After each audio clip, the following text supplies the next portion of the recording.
or you have started recording, Kusema. Okay. Yep. Okay. So this is another job which student branch treasurer needs to do: prepare the final financial statement for inclusion in the student branch annual plan. I show you the example of such a statement at the end.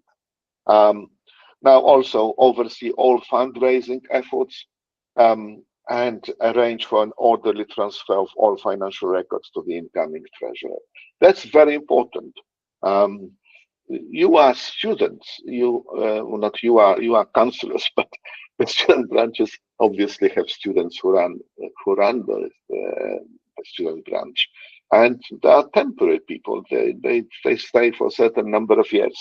So from the very beginning, start to look who could take over if it's required. Bank accounts.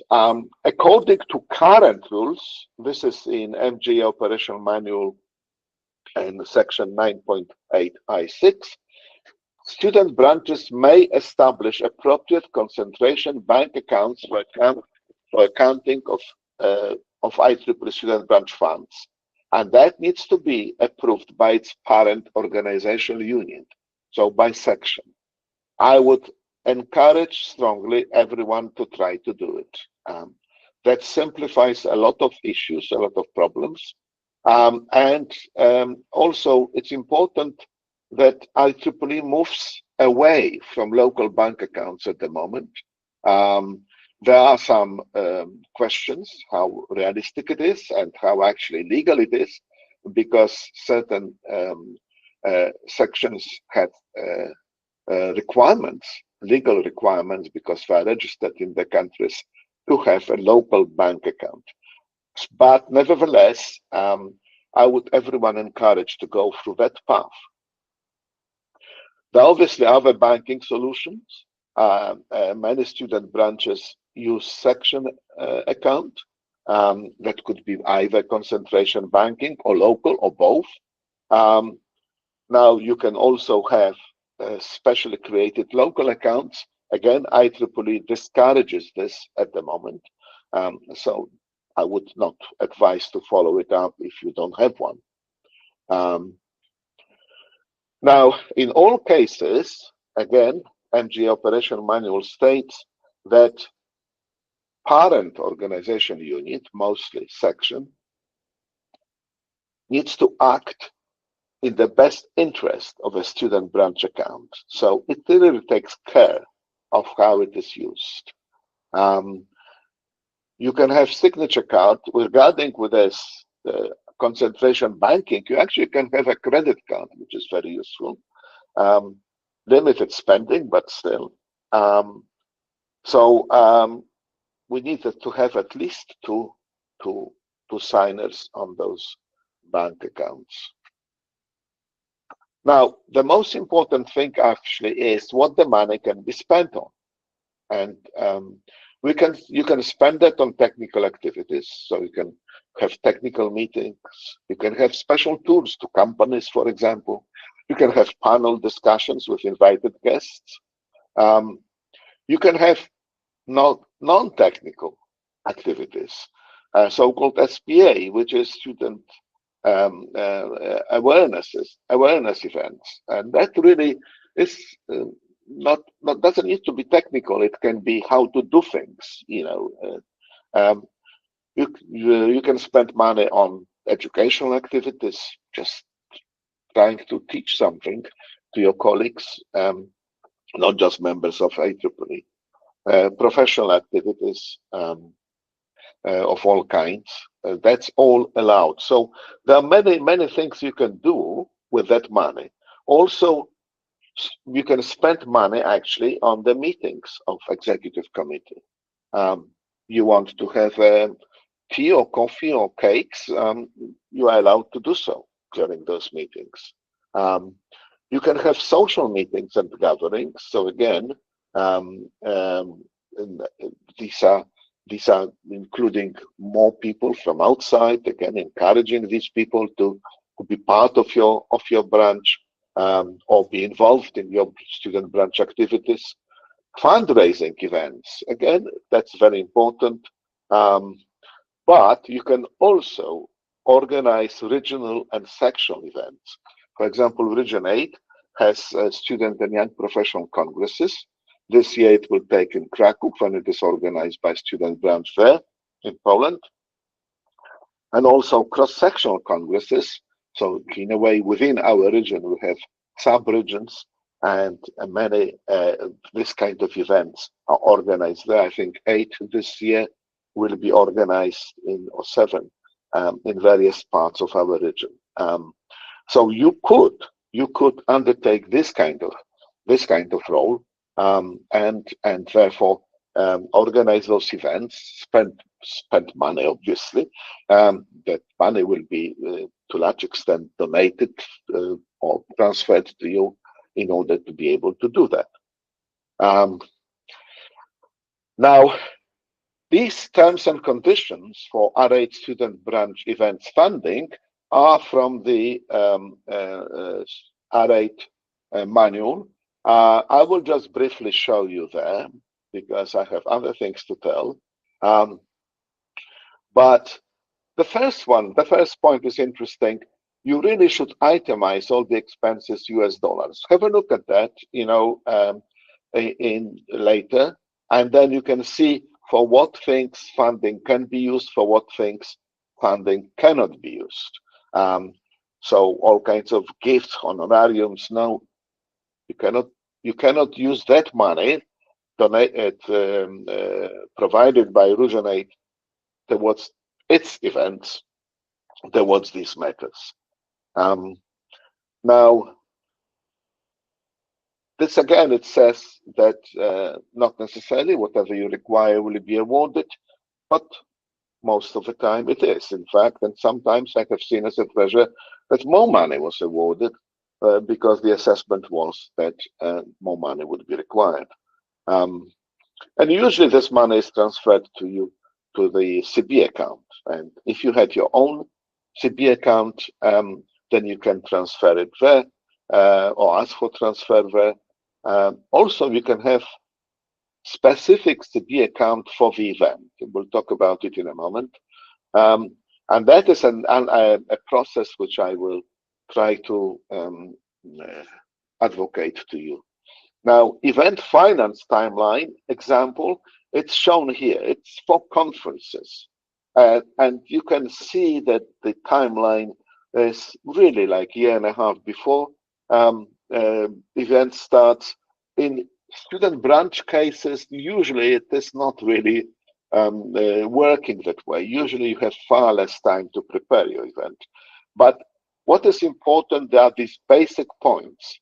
So you need to really prepare budget for this event, and you need to organize the banking system for that event, where the money goes to, how you can manage that money. And then you need to negotiate all kinds of contracts. I will tell you about this more, signing those contracts. Then obviously transaction processing, so paying all the bills, usually just before and just afterwards. That's very important process as well. You need to have resources to do that. Usually these are hectic times just before the event, and many people just don't appreciate how much time it takes to deal with these little details. Now, obviously, after event, you need to close down, create a report. Now, if you are preparing the budget for a meeting or event, then you really have to think from the very beginning what actually you want to do.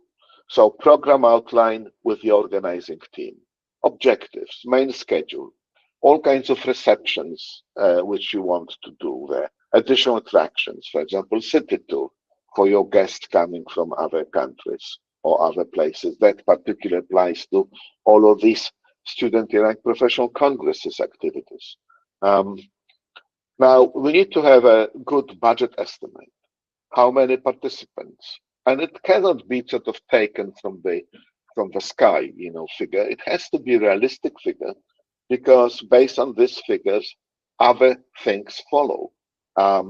So who will be presenting, invited guests.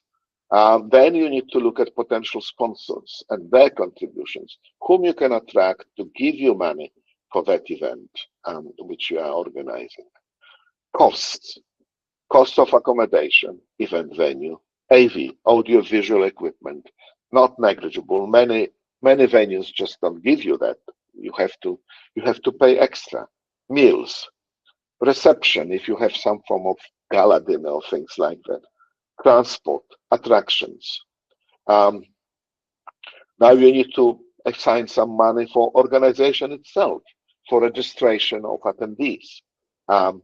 You need money for the committee of that event, that meeting to meet. Publications, printing. Now you need to decide at that point what levels of registration fees for different categories of attendees. That's not simple. You would like to attract as many attendees as possible. You set up the registration fees for those events too high, no one will come. Now you need to scout, look, visit local facilities for best prices, preliminary agreements. For example, just in a few days' time, I need to go to Scotland, to Glasgow, where the Sections Congress will take place, because Region 8 will have its committee meeting there apart from the Sections Congress, and we need to look around Glasgow, what and how, what is possible and how, and negotiate prices, etc. What are the financial and legal arrangements? I actually have given you here a number of options, but for large events, let's option A, I would really advocate very strongly specially created IEEE CB account, and you can do it nowadays through IEEE CEE conference application system. You will have reference later to for that. Now, this process is managed by IEEE CEE, so it's a central organization, but you can also get a credit card for local payments. CB accounts are central, as I say. They have their own problems in terms of the way they're used. However, they are very, very attractive option at this point for these large events. You essentially separate finances of that event from everything else. You know precisely and clearly what went where, and etc. You need to have a simple memorandum of understanding with a proposed budget between the event sponsors. I call it financial co-sponsorship in the language used by conference people. And also a section should be included in those memoranda of understanding. Section will help you. Now, to what extent? Sections usually would also try to support you with their own money. So again, you have to have some memorandum of understanding between yourself and section. In some places, in some countries, in some cultures, you just shake a hand. In Anglo-Saxon world, you sign the contract. Sponsors transfer support funds advances to the event CB account. Event committee manages organization of event participant registrations and contracts. Now, I would advocate very strongly participant registrations. So participant register and pay the registration fees through IEEE tools. And you can collect this through PayPal directly then there, and that money will be directly credited to CB account. Unfortunately, PayPal is not available everywhere. And our colleagues in Region 8 are exploiting at the moment different type of systems which could be used for collection of registration fees. Now, obviously, event treasurer executes payments and maintains financial records and all the documentation. So that was version A. Version B is that student branch has its own IEEE SID account or local account, and for small events, it's good.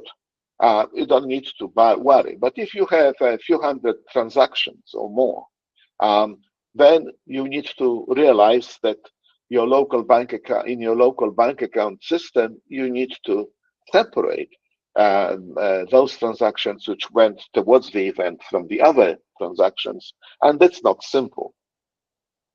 It requires competent organizing team, really. IEEE CE is not involved. Now you can use section bank account, either CB or local. And now again, that obviously really is possible if you have a very close relationship with a section, and event practically, therefore, from a financial point of view, is run by the section.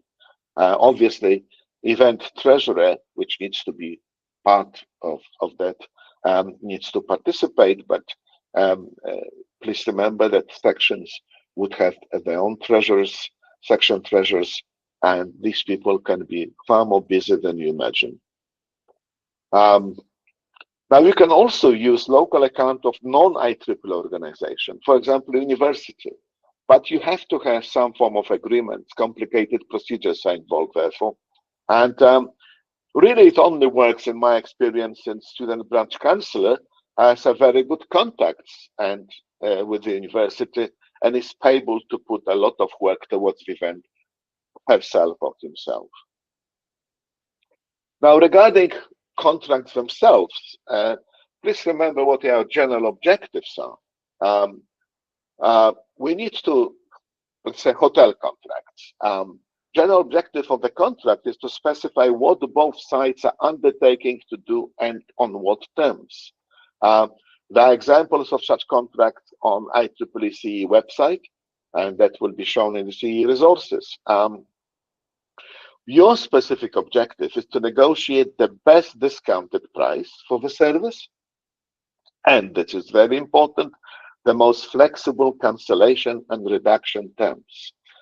You do not be over optimistic how many people will come, because you have to sign the contract with the hotel, and then you book too many rooms and the hotel says, sorry, our agreement is that, a month before the event, you can only cancel 10%. And therefore, you have to pay to the hotel the amount of money which is in the contract. Now, so you need to specify your requirements, and you need to separate those requirements into two parts, typically. Why? Because in most hotels, it's actually separated internally as well. So accommodation, it's one, and meeting facilities and catering services is two. Sometimes that latter part, B, is also separated from each other. Negotiate with the hotel, facilities, prices, terms of agreements. Now, for accommodation, really you have to be very clear, anticipated number of rooms each day. Your event starts, let's say, on Monday. Some people, and most of the people, will come, therefore, on Sunday. Some people will have to leave on the day the event finishes, but some others only the day afterwards. So you have to be clear in those estimations for each day, and each day will be different. Mostly for the meeting itself, for the event itself, you have the same number of rooms, but just before and just afterwards, not. You have to reduce those according to your estimate. You have two ways of doing it. Either you have so-called block booking, or the hotel does it on individual basis. Either you do essentially control the list of attendees, or hotel does it, direct reservation. Direct reservation is easiest. You don't need so many people. Now, as I mentioned many times, rooms updating or cancellations are critically important. Your aim is maximum flexibility until the last moment. Now, catering services, again, all kinds of meeting facilities and catering. You have, for example, halal food. You have to understand. You have to declare that that is required. All kinds of things like that needs to be identified. The AV equipment specification. What actually you need? Do you actually need that fully hybrid, system? Quite often you don't. But fully hybrid system with cameras, etc., will cost a lot of money. Maximum flexibility again, you have to have. You have to have payment schedule, etc. Now, usually hotels have their own draft agreement. It should be in English. If a hotel cannot provide it, you can use IEEE CE website.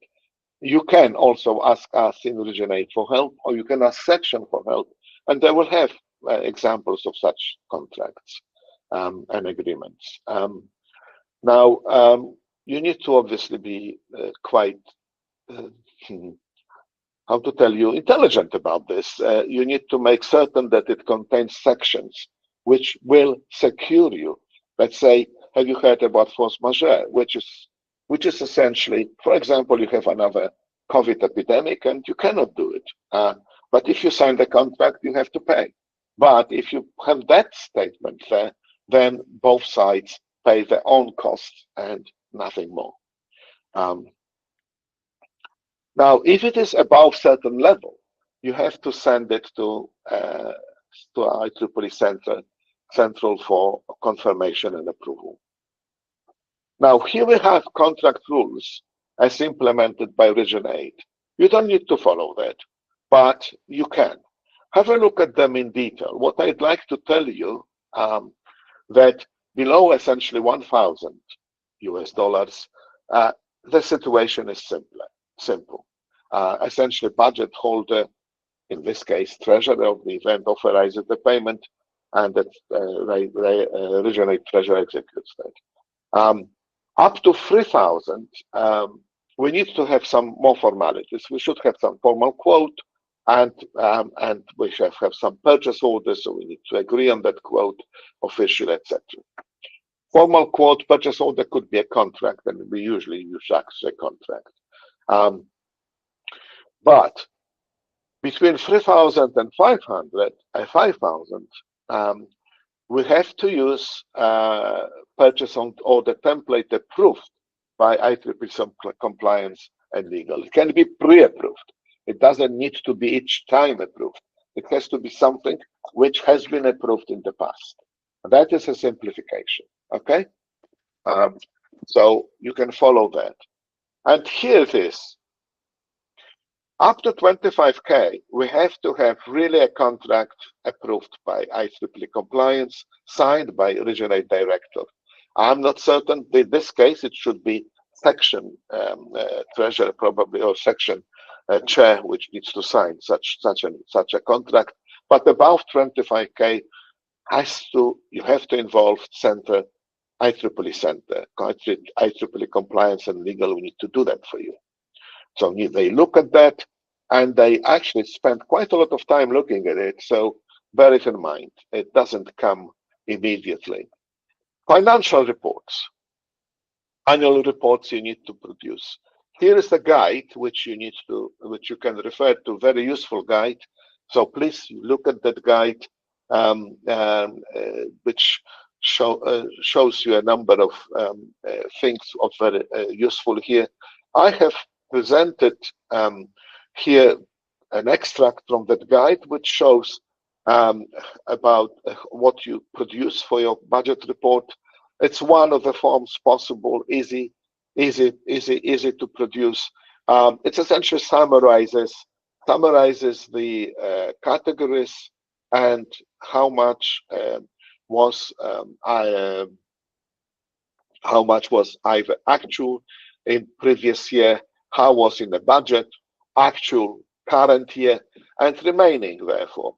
So that's a very useful type of table which you keep on in Excel and keep it and update all the time as as the events happen. Um, you can do it essentially for each meeting, like it says on the right hand side, um, separately. So you have not separately in that sense, but on the same spreadsheet, or you can have in spreadsheet various parts which you can combine finally into one final report. How you organize it, that's another yourself. That's your preference. I use a lot of Excel, but I also use programs. So the automatic programs in Excel to input the bank details. But we have over 3,000 transactions per year. We have to do it. End of year financial report is very simple. Obviously, things have to agree. Ending amount must be starting plus total actual income minus total actual expenses. So that's very simple matter. What are the resources? Here, various resources which you can refer to. You click on the link, you will have that resource page. For example, CE resources gives you an option to look at various parts of it. Please have a look at that. It's really very extended and very useful. Sometimes the contracts provided by IEEE Center are overcomplicated, and I found in my own practice that many of the, let's say, suppliers, service providers would not really accept them. They are just too complicated. So they need to be simplified. You can try to simplify those or ask hotel to simplify, and then you pass those through CE to approve, and they do approve. We have also very good support from IEEE MGA Business Finance Solutions team, and here are the names. Lauren Jesh is taking care of our region. Teresa Sachs is the main manager. Both of them are incredibly helpful. And so thank you. Dankeschön. Merci. Okay, what I know. Gracias. Yes, I know. Obrigado. Oh, spasiba. Okay, what else? Well, dziękuję in Polish. Thank you. Thank you very much, Adam. Thank you for this presentation. Okay, so if you have questions, it's the right moment to ask. Yes, please go ahead, Umar. Thank you so much for that wonderful presentation. My name is Omar from Nigeria, student counselor from Nile University of Nigeria. I just want to find out, how do we assess rebates and funding from the section? Like, is there any guiding criteria, or is there any document? And like, what's the process in general? Thank you. You cannot really technically access MGA money on a CB account, section money from CB account, because you are not authorized. You can only do it through section treasurer. You ask section treasurer to do that. So do we write a request to the treasurer? Do we apply to the treasurer? And what are the, how would I put it? Could you repeat, please? Could you repeat? I listen to you. I have headphones, but unfortunately I could not properly understand what you said. Put it again. Yeah, do we write an official application to the section treasurer that we need our rebate and funding, or is that a form we have to fill as a student branch? Okay, fine. So section receives money for you as a student branch. You actually can see that that money has been transferred. You approach, you need to provide some plan how to spend that money. Once you provided that plan, section has a duty to provide you with that money. Okay. Now, how the section can provide you that money? it can be a problem because you may not need to have you may not have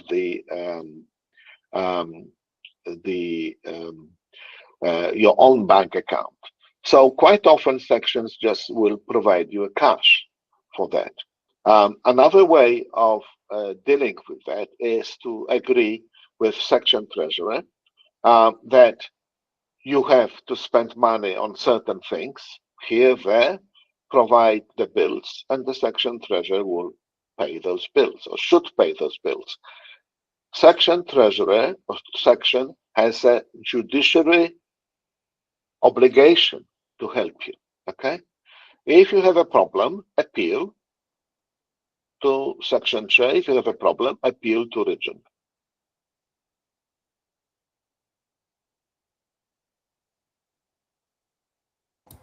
Thank you so much.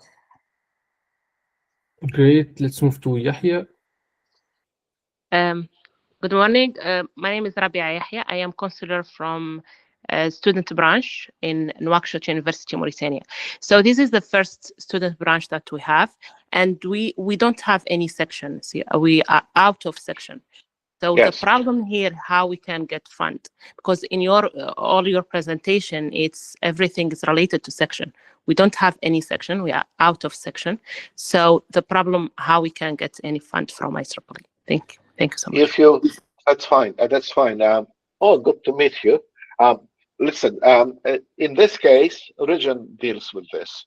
Okay, we will try to provide money to you as a region because region receives your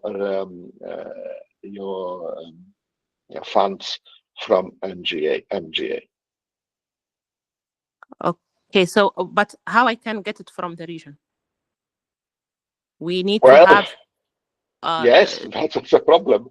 So we have, look, I'm a treasurer. I have also 2 assistant treasurers, and so we could try to manage these situations. What you do, you say what you would like to spend that money. You treat region as section, as you would treat section, and you provide that plan. We look at the plan. We look at what you want that money to be spent on.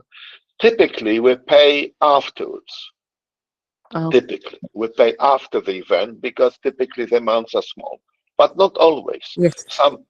Sometimes the amounts are small, you know, for someone living in England, but it could be very big for someone living somewhere else. So, so there are 2 options for someone who can afford to put money up front. The easiest option is to have reimbursement through Concur. And you can have a look at the end of my presentation. There are a lot of slides regarding Concur. So that's Concur option, Concur path is possible if it is available. If not, then we will transfer money to a private bank account according to the receipts provided and report. Okay. Okay. So also in the society level, because we have a student branch from one of society, and they said fund, but the problem they said, okay, it's on IEEE level. We couldn't send you because you don't have any section. So you send it. The Region 8 takes care of student branches outside sections. Technically speaking, we are your equivalent of a section. Okay. Okay. Region 8. Okay. And then the society will send money to us, and we will try to arrange the best way of transferring those funds to you. Okay, great. So who I can email to get more information? Do I can send you email? Myself, yes. Okay. You can either email myself, adam.jastrzewski@ieee.org. So you see my name, and that's essentially that email corresponding to my name, or you can contact anyone from SAC committee. Okay. Okay. And they will help you in dealing with that issue. Okay. Thank you so much. Thank you. Thank you. Thank you, Rabia. Let's go to Ali. Hello everyone. First of all, thank you, Adam, for the great presentation and insights. As you may already know, I'm not a counselor, but I actually have a question regarding the MCE application and CB accounts for congresses and conferences. Myself, I went through that experience with the IES SYP Congress back in August 2025. What I noticed is that the application process for MCE events are focused on conferences and dedicated to conferences, and rightfully so, since that was the main reason behind creating, I guess, MCE. To your knowledge, do you have any idea if they are planning to do a separate track for congresses and big events per se? Because some of the reporting criteria and the application phases, etc., is very focused on conferences and might delay congresses and other big events that not necessarily need the details and procedures of conference. Hello, perfectly understand your point. And in fact, I raised that point with the director of CE, well, meeting her personally already in September and last September, and we haven't managed yet to achieve the situation in which we could have two separate systems, or which would be similar but not the same. So we haven't done it yet, but that is our objective. However, although the systems are like for conferences, the staff in CEE does not treat your application in the same way. Okay, so you have the possibility of no, you have a different way of approaching this. And again, if you involve someone from our side, from region side, or from your section side, then you will find that the things are much smoother. There was, at that time when you were doing it, still a little bit of the trial and error, time for this kind of process, for this kind of arrangements. But I would really ask everyone to try to do it that way. And please also bear in mind that according to the current rules, so these are very recent rules, you can apply for a CB account. Let's test it, okay? I have not actually been witness to any processes yet in which that happened, because maybe, well, I don't need to be directly involved, obviously. Section needs to be directly involved in asking for that for the SB account, for the student branch CB account. I'm corresponding at the moment with the German section chair exactly about this issue, and we are therefore in a way testing the grounds to what extent in fact it works. And so I hope that quite soon we will have possibility of announcing certain practical achievements in a way of allowing student branches to have their own CB account. Because please remember, if you have your own CB account, it will sort out already a lot of issues which are related to event. If it is large event, then separate CB account is probably really the best solution. But for small events, you can share that CB account with multiple events, and you can easily extract information related to each event. Definitely. Thank you, Adam. And I just wanted to add that in the IES SYP, we were able to open a CB account specific to that event. It went smoothly, although it was, since the procedure was too long, it was a bit late on the CB account. So we did through a CPU and did some maneuvering here and there. Of course, with coordination with IEEE staff, they were very helpful and smooth. It was a good experience on that part, but I wish it was a bit smoother in a way, especially at the start. But it's a good, it's moving in the good direction, I believe, and makes things easier on everyone involved, so that section or region or whatever don't have multiple events and financial reporting for multiple big events. That would be Great, Ala. I remember that you actually got it too late, but you got it. Please remember they have 2,500 conferences a year. Okay, yeah. to deal with. I totally understand. Yeah. So I'm negotiating that we will have a separate stream, separate group of people, and they already now have to deal with problems which to deal with our applications, not conference applications. Mm-hmm. That's good. That's good to hear. Thank you, Adam, for the insights. Appreciate it. Thank you, Ella. Guys, do you realize that it's 10:51? Yep. I'm supposed to finish at 10:30. Usama, Yeah, are no you worries. are you was going very to helpful carry for on them. until midnight today? Yeah, no worries. We'll manage that. So thank you for the presentation and for the answering the questions. If we don't have more questions, we can go to our next speaker, Matteo Bruno Lodi, the IEEE Region 8 SAC Student Conference Coordinator for 2026. Thank you, Matteo, Semat. go. So can you see my screen? That's the first question. Yep.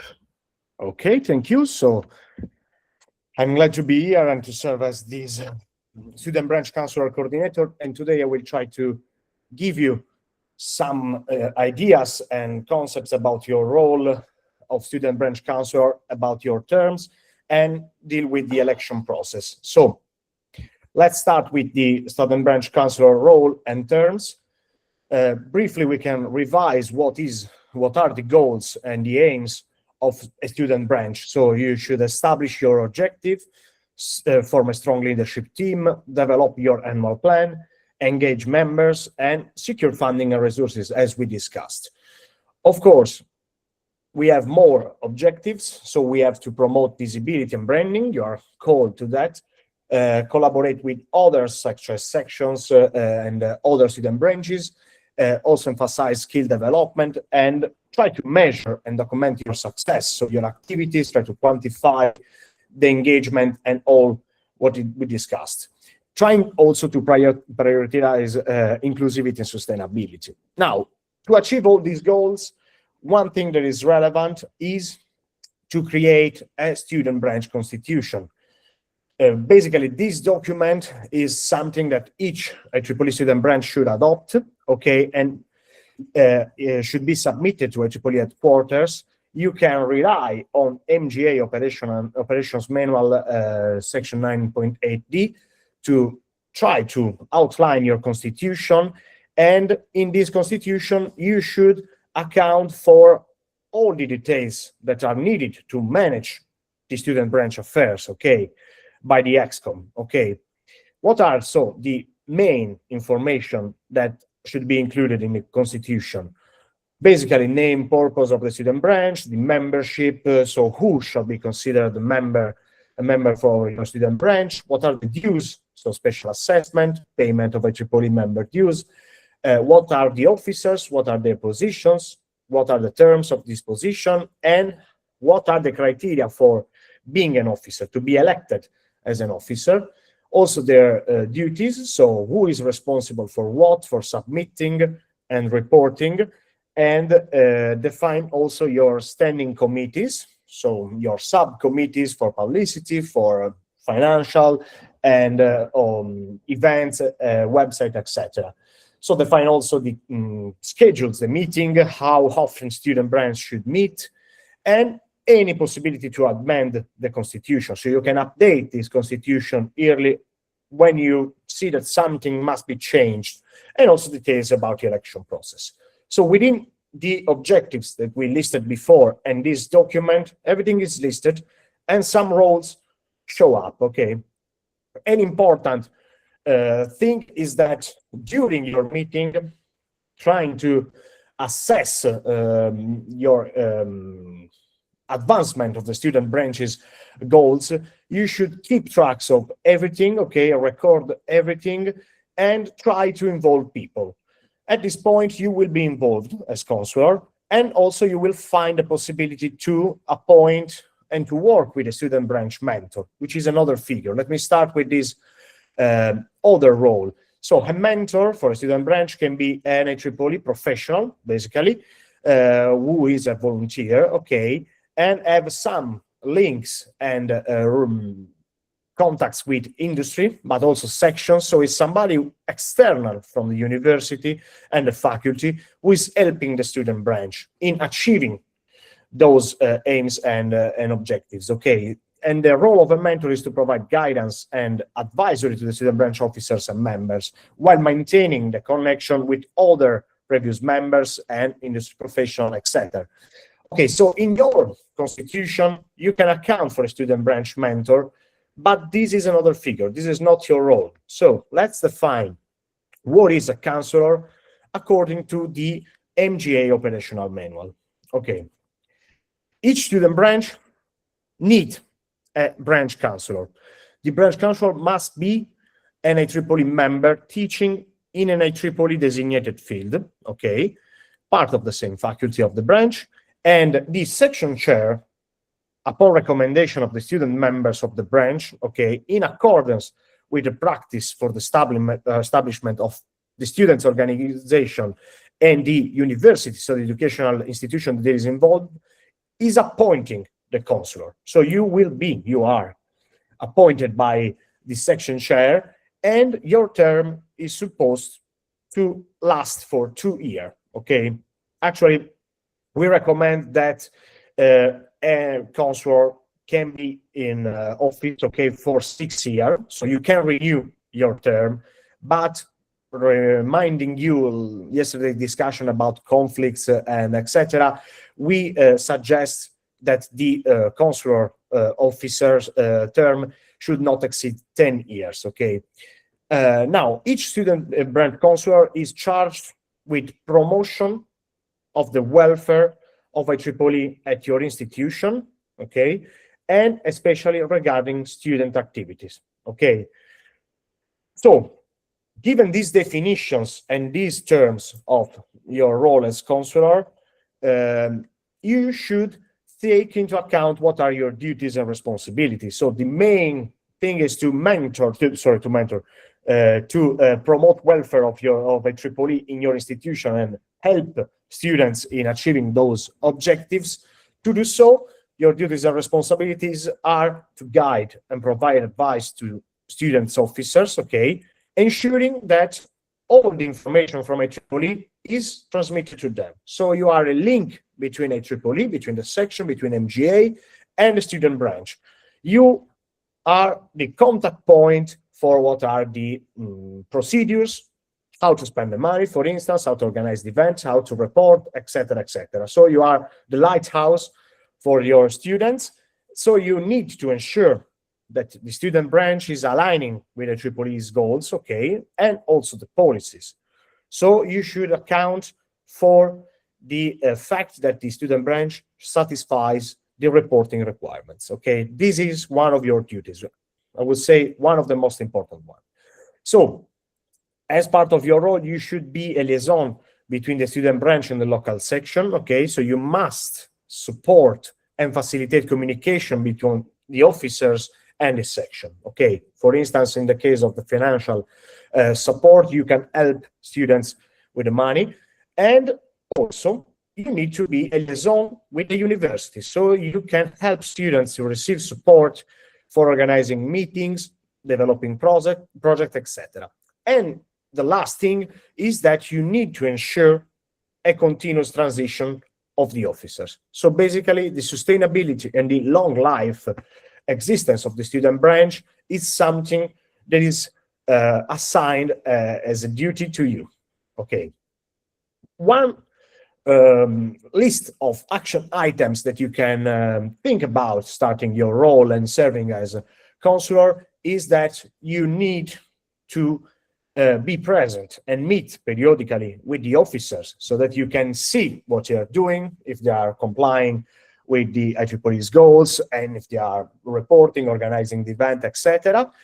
you should help in the dissemination with the student branch activities within the university. So speak with your colleagues in the faculty to let them know what the student branch is doing. Furthermore, you should support the volunteers of the student branch in applying for awards, in applying for funding for projects. So you should be able to provide them with endorsement letters that need to be attached and sent to the for the application of those awards and projects. Furthermore, you can facilitate the contacts with leaders of other university and industry professionals, so help with the networking to let the student branch grow. You should also try to respond to requests from students. I know this is difficult, but it's something that is really helpful to be on time, and to be proactive and follow them in their enthusiasm, let me say. So beside that, and synergistically, you should encourage and motivate volunteers.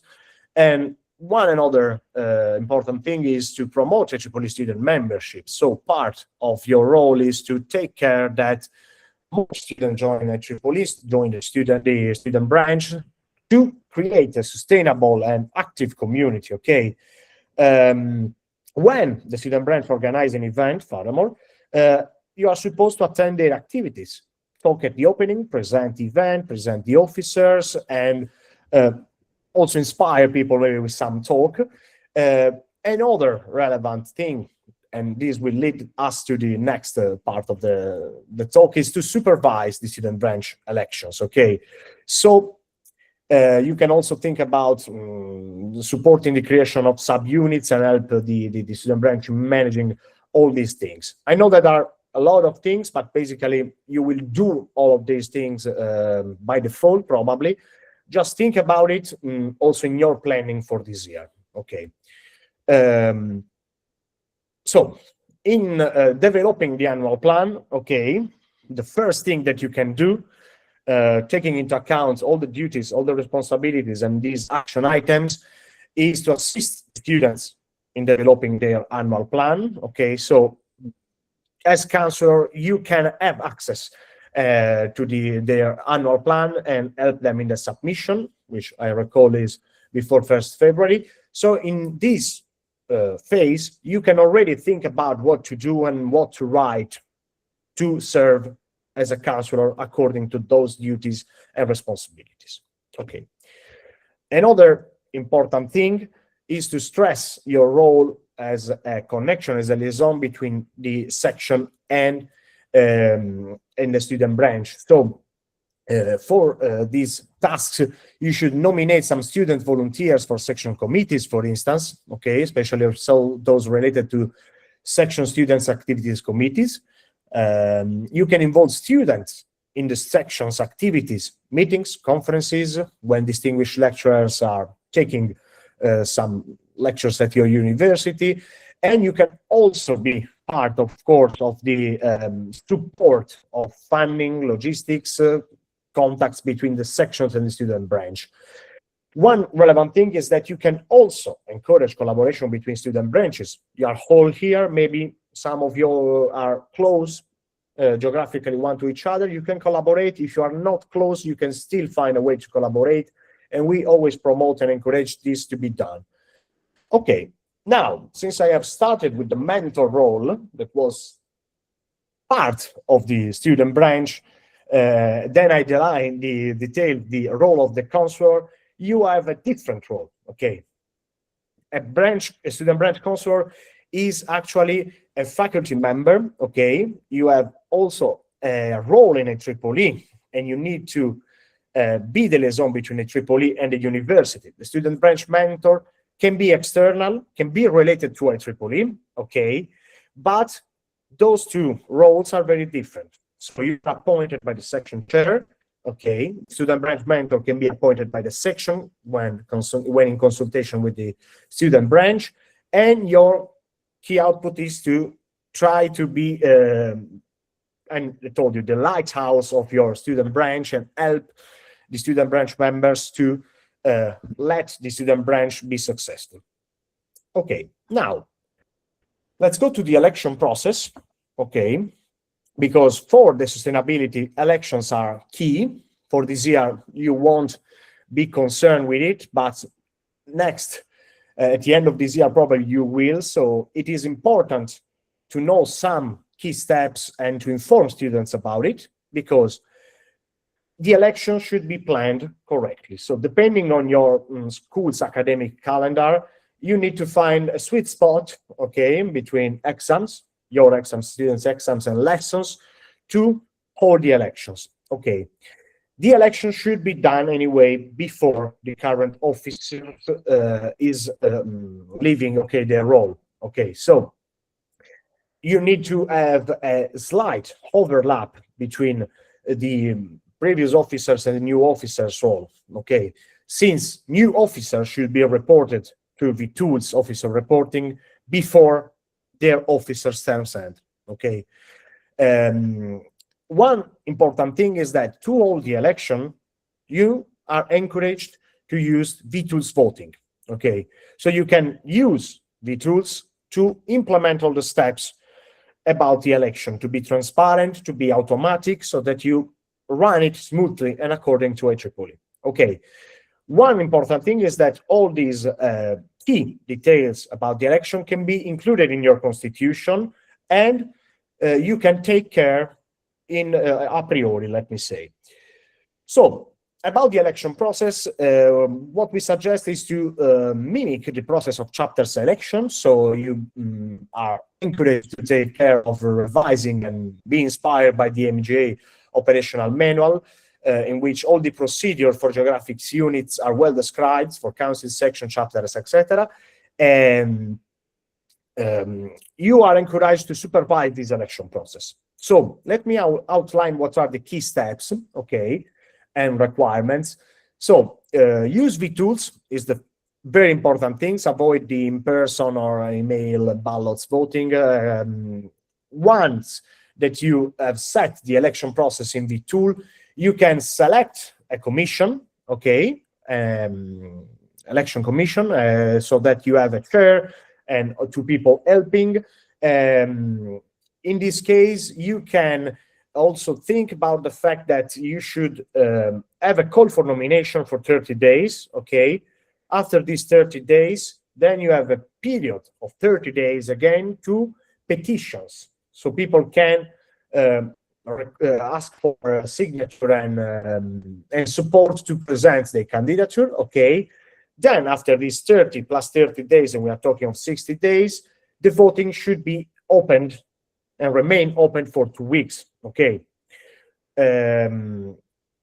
Okay, these are some tentative dates. You can see eligibility date for 30th of June. So the election should start on the 1st of August and then should be completed by December. This is a possibility. It's up to you depending on the scheduling and the commitments of your academic calendar, of course. So who can vote? All the active IEEE members, okay, of students and graduate student members attending your university or school, and you can select those people and invite those people to the voting automatically using vTools and OU Analytics. You can export the details of the people from the student branch, and you can re-import all these information and details with a simple .csv file in vTools, so that the voters list is automatically present, okay?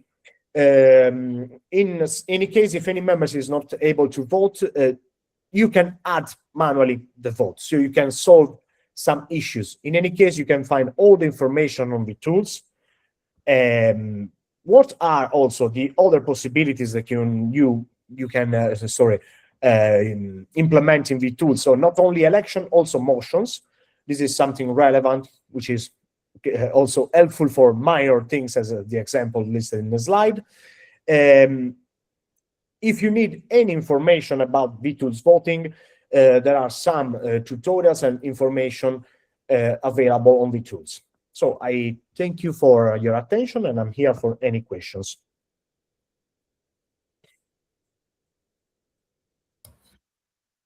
Thank you, Matteo, for this overview.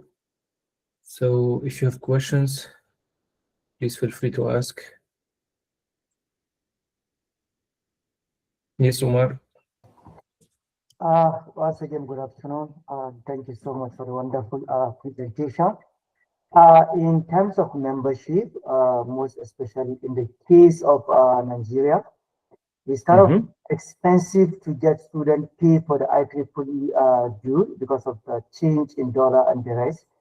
So when it comes to event, there are so many people that want to be part of the whole student branch locally, but then officially registering as IEEE member is a bit challenging. How do we balance this? Okay, so I know this is a big issue actually. So we share the concern, and actually in the life cycle of the membership year of IEEE, there are some times and some opportunities for which the IEEE membership fees are reduced. So you can try to forecast, to plan when to organize the event and when to ask people to join IEEE following this membership cycle to find the best time and the lowest rates to become an IEEE member. Okay, because one important thing is that IEEE cannot give you money to let people be IEEE members. So the funding cannot be asked to let people join IEEE. Okay, so one possibility is to rely on these initiatives that IEEE already has. Okay, and in the slides, probably yesterday's session, there was something about that. And if you revise that, there are some dates and times for which the cost is lower. Okay, that can be an opportunity. In any case, I can suggest second option, and then Ala will give you more details. You can also try to find supporting industries for your events. Maybe you can use the money to do something like this, so to help people join IEEE. But Ala, maybe you have more ideas and practical details for that. Yeah, thank you, Matteo. I just wanted to add that I would recommend targeting the period of IEEE Day, which typically happens around the 5th of October, so the first week of October. Those dates for 10 days of October around IEEE Day, you will have a lot of promotions for IEEE membership and IEEE Society's membership as well. So keep that in mind, targeting membership. And I would like also to mention that in some events you can, for example, if it's a competition or some sort of hackathon or something like that, you can maybe add IEEE membership as a reward for the winners. But I would like to emphasize that usually as a humans, if we get something for free, it's not as valued. So try to balance that out in your events and reward system, I guess. That's it.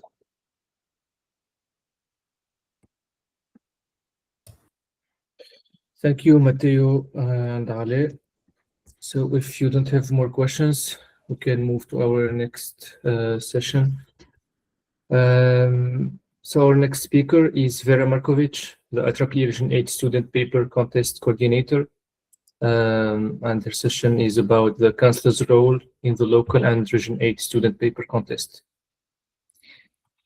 So Vera, please go ahead. Okay, thank you, Osama. Hello, everyone, and thank you for joining us today. So I will share my presentation with you now. Yep. Can you see? Can you see? Yeah. Okay. Okay, thank you. So I will start with a brief introduction of myself. My name is Vera Markovic. I'm a retired Paul professor at the Faculty of Electronic Engineering, University of Niš, Serbia.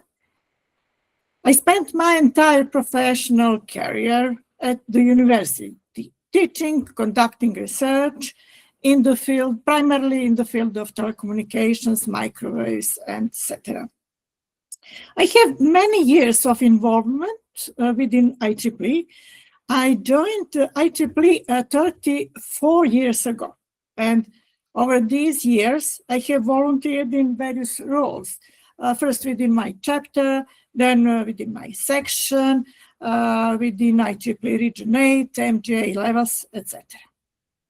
For the last 5 years, I've been a member of the SAC team and the Student Paper Contest Coordinator. Currently, I'm a member of ad hoc on student recognition and publicity. Let me present a brief outline. I will give you some background on the Student Paper Contest and on the local Student Paper Contest program. Then I will highlight the role of a student branch counselor in both regional and local Student Paper Contest. Now I will start with a short introduction on the regional Student Paper Contest. It was established in 1967. It was only a few years after founding of IEEE itself. So it has a very, very long tradition. Since then, it was held every year without exception.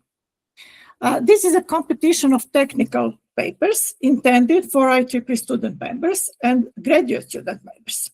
And its main goal is to encourage undergraduate and master students to conduct research, to prepare technical papers for competition and for possible publication. It is important to say that papers for this contest have not to be sent individually. Papers have to be submitted by student branches and supported by student branch counselors.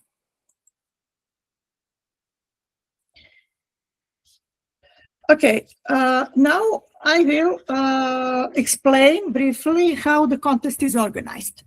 The judging process is conducted in 2 phases: a written evaluation followed by an oral finals. All submitted papers are reviewed and graded by an international jury, which is composed normally of 4 professors.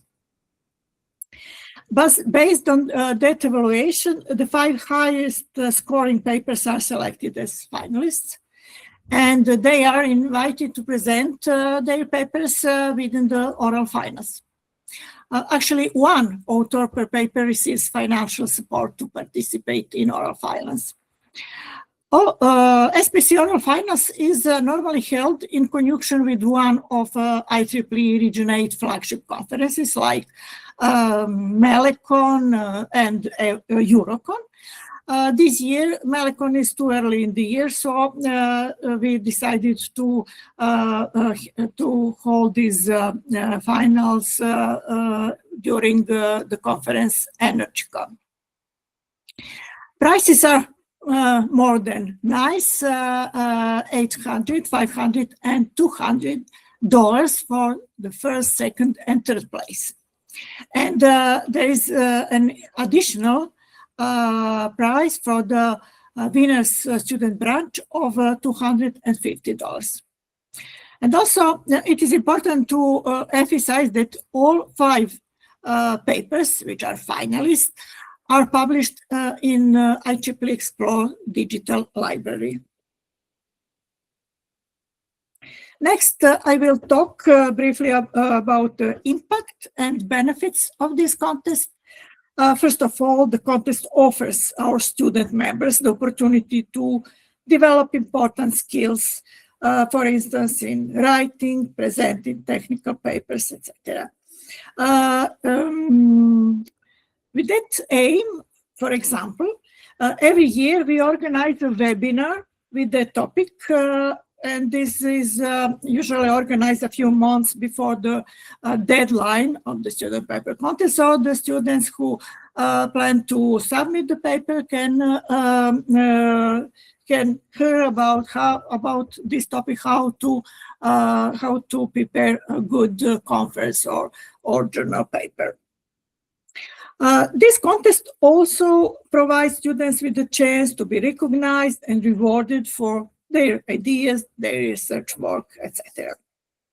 In addition, this contest can be important for the student branch. It can be an activity of student branch. So this is also the impact of this contest. And finally, I would like to emphasize that this contest can promote IEEE visibility and encourage stronger engagement within the student community. On this slide, you can see the number of papers submitted during the last 10 years, sorry. So you can notice that there is an increase in paper submissions in the past years here, and it is not shown on this slide, but I am happy to share with you information about this year submissions. So this year we have just completed the validation phase, and we have a record number of submissions, 66 in total, of which 40 are valid and eligible. Here we can see a selection of photos of the finalists from the past 3 years. I can say that it is really nice to see students from different backgrounds coming together, presenting their papers, sharing ideas, and meeting senior researchers, met conference participants, talk with them. So it is really, really, I think, a big award for them. The next activity I would like to present you is the local student paper contest events program, which started in 2022. So it has already had 4 years of successful implementation. So far, applicants to the program have included both student branches and sections. And the main goals of this program are to support student branches and sections in organizing local student paper contest, to enhance the promotion and visibility of this contest, to increase the number of paper submissions, quality of papers, and which is very important, in my opinion, to expand the geographic reach of the contest by increasing the number of countries from which the student branches participate in this contest. In this way, we improve the diversity of this contest. Typically, we have 3 calls for local SPC proposals in the year. And each application must include all necessary details about the event. For instance, the venue, the date, budget, planned jury, etc., etc. And also an endorsement letter is required for sections. It should come from the section chair, section SAC, or section student representative. And for student branches, from the student branch chair or from you, from counselors. Successful applications receive financial support from our SAC. The financial specification can differ from year to year because this is a new initiative. So we use the experience from previous year to improve something or change something. And this also depends on our financial status.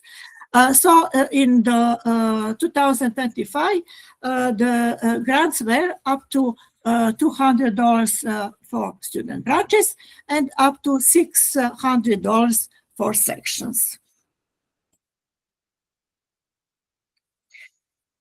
Here, some details about the local student paper contest events program. What are conditions for payment? Of course, this event must be held.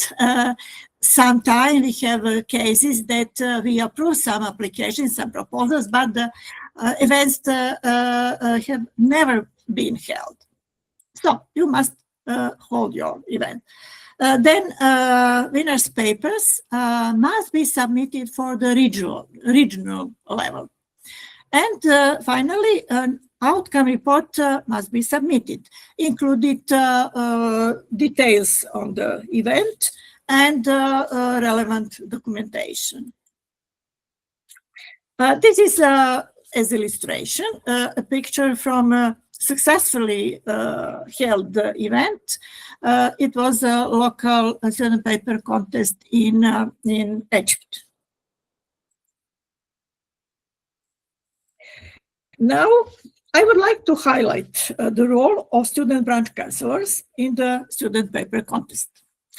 Of course, your primary role is to support your student branch in participating in the regional student paper contest. For instance, you can help your student branch to organize a local student paper contest. Independently, if you have financial support from SAC or not, you always can organize a local student paper contest by using some other sources of funding. From this contest, one or more winning papers, depending on the size of the student branch, should be selected and submitted for the regional level. Further, as you are teaching staff, you are always in direct contact with your students. So your important role is to recognize your outstanding students, which are also IEEE student branch members, because this is the condition. So you should encourage and motivate your students and help them in writing technical papers.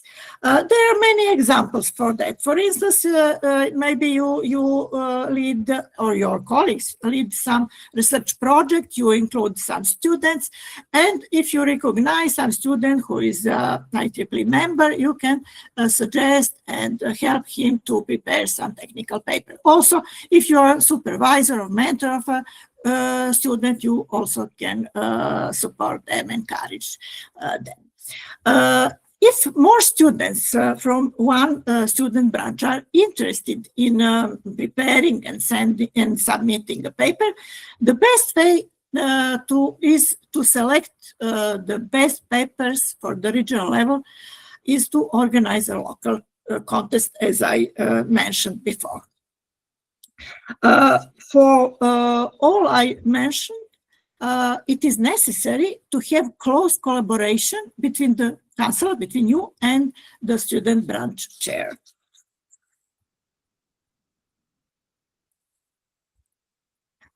Further, you have a very important role in paper submitting. First, I would like to say that call for papers is published every year in June.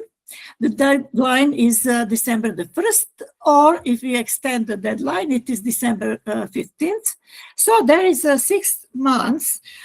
This is quite enough time for preparing the papers. And I suggest you, in the meantime, please check the size of your student branch, because the number of papers that can be submitted for the regional contest is limited. We have faced a lot of problems this year because some student branches have submitted more papers than the rules allow. The rule is that a branch may submit one paper if it has less than 100 members, up to 2 papers if it has between 100 and 200 members, and up to 3 papers for student branch with more than 200 members. These members must be based on the latest available IEEE annual statistics. So you can check this in OU analytics as explained by some previous presenters. A very important document that must be uploaded together with the paper is counselor certificate. With this certificate, you have to certify that the submitted paper is in line with the SPC rules. And shortly, these rules are that only students can be authors of the submitted paper. That means not supervisors, not mentors, not maybe some researchers who helped students, not only students. But when we select 5 top papers, for the next phase, supervisor mentors can be added. These papers are published in IEEE Explore. This is the rule. Also, very important, all authors must be IEEE student members or graduate student members, and membership numbers must be provided. You can also check this by using OU analytics. The work which is presented in the paper have to be completed before graduating, and submission of the paper must be no later than 12 months after graduation. These are the rules. And here is an example of counselor certificate. You can see here how it is in practice. First, it is confirmation that the student meets the requirements. There is some rules presented here. The certificate includes information about the student's status, when is the work presented in the paper completed, and at the end, very important, an original handwritten signature is mandatory. Please remember that the absence, lack of this signature can be reason for rejecting the paper. So, in conclusion, please pay close attention to the counselor certificate because it is of key importance for the eligibility of papers. Very, very important document. Finally, a few words about the role of counselors in local SPC events. You can help your student branch to organize a local student paper contest by providing support for planning the event for beginning, then for promotion of it. Then you can handle logistical arrangement. You can help students to establish links with the faculty management, which is very important for organizing an event. You can also connect the branch with local industry partners. This can be important because sometimes they can provide some financial support, maybe some prizes for winners, etc. Also, very important, you can help by engaging your colleagues for reviewing the papers in the first phase, and as jury members in the second phase for the oral finals. Okay, that was really brief information, but for more details about regional student paper contest and local SPC program, please visit our SAC website given here. And also we publish our announcements, important information regularly in our social media links are given here. At the end of this presentation, I would like to conclude with these words. Council support for student branches in participating in the Region 8 SPC is highly appreciated and warmly welcomed. This concludes my presentation. Thank you very much for your attention. Thank you very much, Vera, for your overview. Feel free to ask, dear councillors, if you have any questions.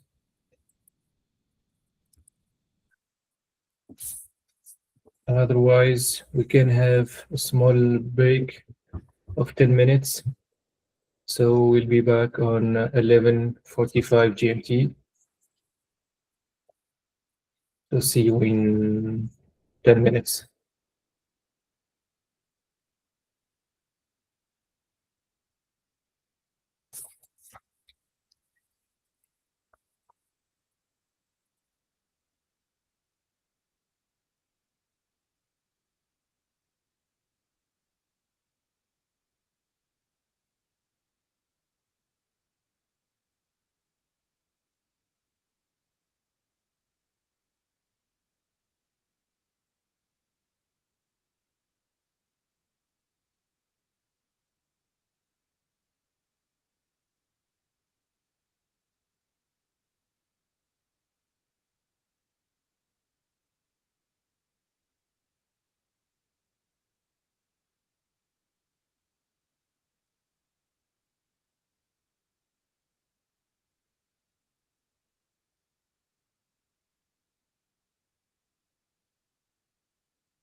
Hello again.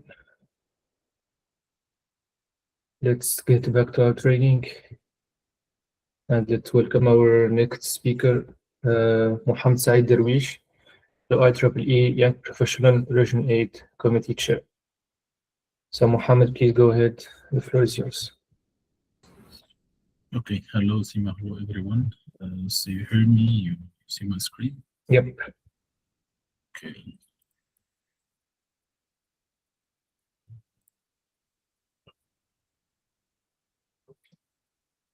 Okay, so you see my screen, right? Yes. Okay, great. So hello everyone, and thank you so much for your invitation to be part of this online IEEE Region 8 counselors. And I'm here today to make an overview about young professionals, which is maybe a little bit far from your scope as you are serving for your students in your student branches and universities. But I'm here today to highlight that the young professionals are not so far from students. We have a lot of joint activities. We have a lot of something interest to be involved with between young professionals and the students.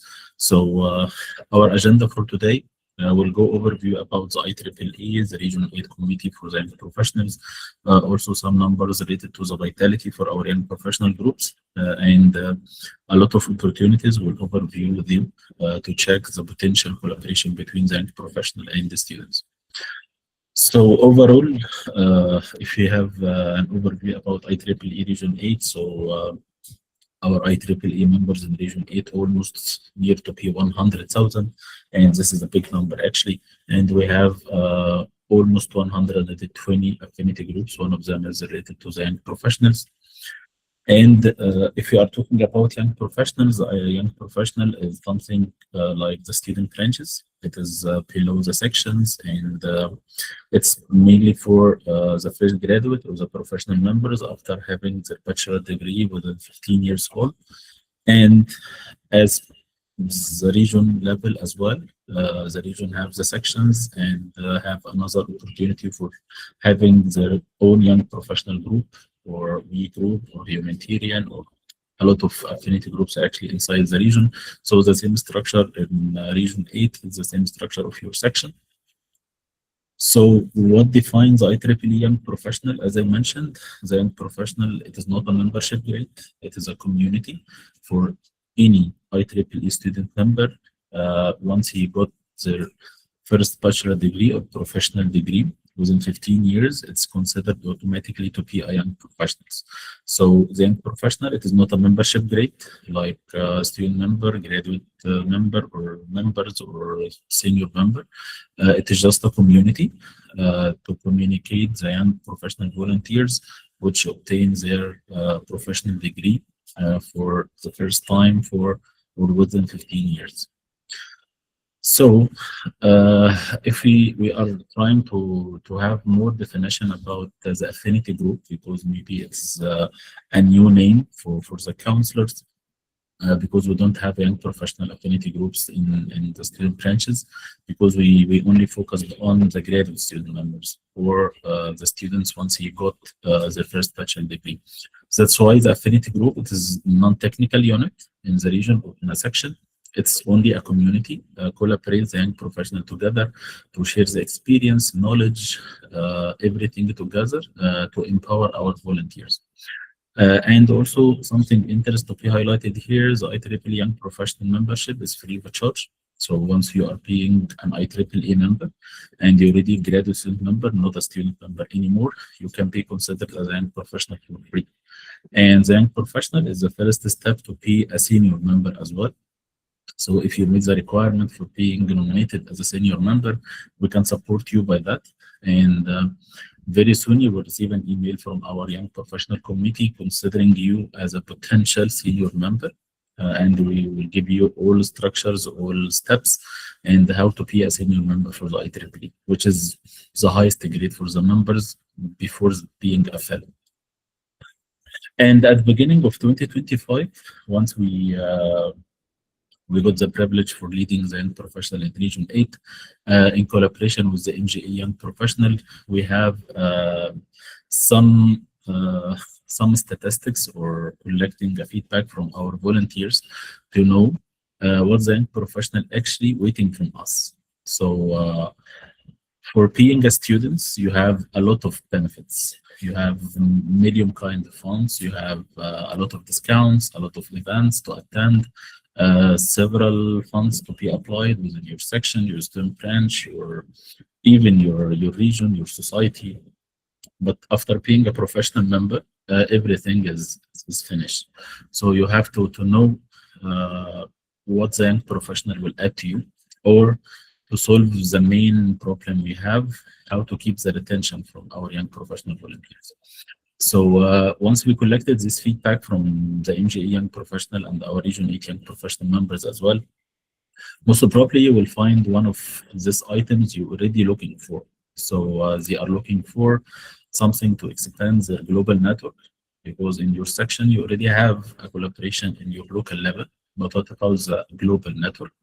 And to communicate with your peers locally, maybe by organizing some events, some collaborations, and also to stay competent and current, so up to dating about the new technologies, trending technologies, and being involved in IEEE community, and to be represented in conferences, activities, events. That's why we have a lot of collaboration with conferences in 2025, and we will continue this year as well by organizing several young professional meetups, and also to customize the product and services. And I will mention it later on, how the IEEE can make the young professional volunteers engaged with their material, their custom material. And finally, packing the community and elevate the professional image, and how to benefit more for being a senior member, as I mentioned, or be recognized in your section, or even in your regional level or in MGA level. And still we have the same big problem for the retention or the transition between the student member and professional member. So this is just the statistics about the situation, that only 50% from our young students became a young professionals. So we lose 75% from them. And that's why, as I mentioned in previous talk today, someone talked about the membership fees, but we don't have this problem here, because our main problem is how to show the benefits from being a young professional. So for being a student, I know well how to benefit from the IEEE, but after being a professional member, I don't see any benefits. So that's why a lot of students are not elevated to be a young professionals. So this is our young professional committee for 2026. We have minor changes from 2025 to 2026, but we still keep, I believe, 95%. We only changes very minor changes. And if you see for our committee, we have a diverse committee all over the region. So we have people from Netherlands, from Lebanon, Kuwait, Egypt. We have from Germany, from Ghana, from Tunisia, Turkey, Ukraine, France, Greece.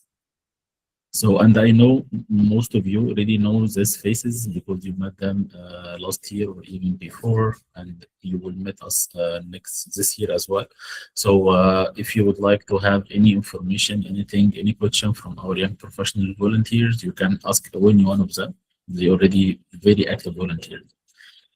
And our young professional in Region 8 core values, depending on be engaged and empower our young professionals to be leaders, to always leave an impact, and encourage for collaborations, and all of these core values must be in excellent way.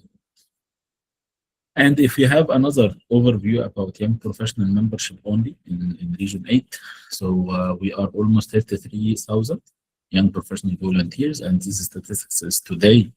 And if we are looking for the grade in this pie chart, almost 50% from our members is considered to be members. And I believe 45% or maybe 40% is graduate student member, which is still graduate and is still obtaining a master degree or PhD degree. So that's why we are not too far from the students. And if you're talking about the summary for our young professional volunteers, right now we have 55 young professional volunteers, and this is only the order for the highest young professional member sections. So we have UK and Ireland and Germany, Italy, Benelux, France, Spain, and etc. And if you are trying to compare the numbers between 24 and the 25 last year and the year before, so this curve is from the OU analytics, and the above curve related to the 25, the below curve is 24. And it seems that we have a big gap increasement or enhancement in our young professional membership in last year in 2025. And this increasement is around 30%, which is a big number actually of increasement for our young professional volunteers. And if you compare our 33 thousand young professional members all over the membership number of whole region, we are having 34.2% from our Region 8 members are young professional volunteers, which is actually a big number. We are here to serve you, and we are here to serve this 35% members. And this is just indication about that each month last year, we have a big increasement if we compare month by month between 24 and the 25. And we are still waiting for the statistics for Jan for 2026 to compare. And I hope that we have more increasement for our young professional volunteers. And we totally dependent on the counselor to support us by keeping the retention for the young professional. And that's why we are here to be part of this training. And if you are comparing also the events, which is a main part in our young professional volunteers, and by the way, for the YP affinity groups, we only need 2 reports per year, and we need to have a reported XCOM in the V2s. So only 2 reports. We don't have any plans, anything submitted, only 2 events, and submitted your officers in V2s. This is only the 2 conditions to be an active young professional affinity group. So this is the top 5 young professional groups in the reporting. We have Turkey, Jordan, Germany, Lebanon, Benelux. So if you, our counselor attending from these countries right now, so shout out to you. Thank you so much for your support for our, even you are not involved in the young professional volunteer, but you are considering part of your section. So thank you so much. And also the good news, which is maybe the first kind of collaboration between young professional and the student branches, is our young professional funding. So this is the statistics from last year. So if we have an overview about the 3 types of funding we have, and I will mention it later on, the Region 8 has come in the top region for the meta funding, and comes second for the local activity funding. And actually before 2025, and by only 2 weeks, we go from the 2nd place to 3rd place for the STEP funding, which is our main focus today for the young professional and the student branches. So if you would like to have these benefits from being a young professional volunteer, and if your section don't have formulated the young professional affinity group yet, it is the same process for establishment a student branch. So you have to fill in an online petition with only 6 young professional members, but our recommendation to be the double, to be 12. And then this petition is approved by your section chairs, and it goes to the MGE young professional to be approved and appearing on the system. Once you have this young professional affinity group establishment, you will asking to have only 2 reports, at least 2 reports per year, and you have to report your officers on the V2s. And the same as the section, we must have election every 2 years, and each position must be for 4 years in a row or 6 years in the lifetime. And as the student branches as well have their own rebate, our young professional group has own rebate as well. So to be eligible, to be counted in the MGE young professional rebate, you must be an active young professional group. And to be an active young professional group, you must submit your at least 2 reports, and you must report it your officers on V2. If you do it, you will be eligible to receive, I believe, around $300 US for each young professional affinity group. And this is announced year by year, like the student branch rebate, and it's totally supported for the young professional groups and totally supported the activities in the sections. So one of our amazing collaboration or amazing potential collaboration between the student and young professional is our funding, and mainly our STEP funding. So as I mentioned in my start of my talk, we have a big problem from transition from being a student to the young professional. That's why we are looking for supporting a STEP funding, which is $500. And this STEP funding is only for maybe 6-hour event. It's 1-day event. And we collected the young professionals and senior student members, which is near to be graduate, or maybe the years 3, year 4, according to the curriculum you already have in your country, and collected the students with the young professional to share the experience, to share the benefits, to know more about the young professional, to make a lot of activities. So it is a small network event between the student and the young professionals. And the good thing here is this is still funding. It is not allowed for the young professional to apply for. The only one who can apply or eligible to apply for this STEP funding is the students. So it is a student funding, but offered by the young professional in MGA within Region 8 Young Professional. And the student branch can submit their own application for STEP funding. But the main request is you must have endorsement letter from your young professional affinity group in your section. So the young professional group must be aware about your submissions, but the totally responsible for this event is the student branch. And I believe last year we have almost 20 applications submitted to us as a Region 8 Young Professional to review, to edit, to support with endorsement letter from our side before submitting the application to the MGA Young Professional. And I believe only one application is rejected, and it is not rejected. It is only not fill in the cycles. Because we don't have one call for funding, we have 6 or 5 cycles per year. Cycle 1 is already closed, and we are in cycle 2. We still submitting the application till mid-Feb.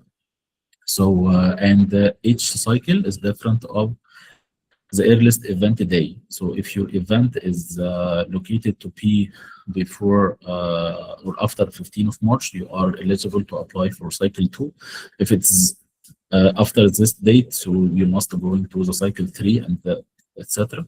So if you are trying to support your student to submit their STEP funding, you can send it to us first to have a look from our side, to make some edits, to direct the proposal to be more professional, and also we can support with endorsement letter from our side. The other 2 types of funding, which is local activity, can be supported by the young professional, but it is not allowed for a student to apply. So must young professional who apply for this local or meta funding.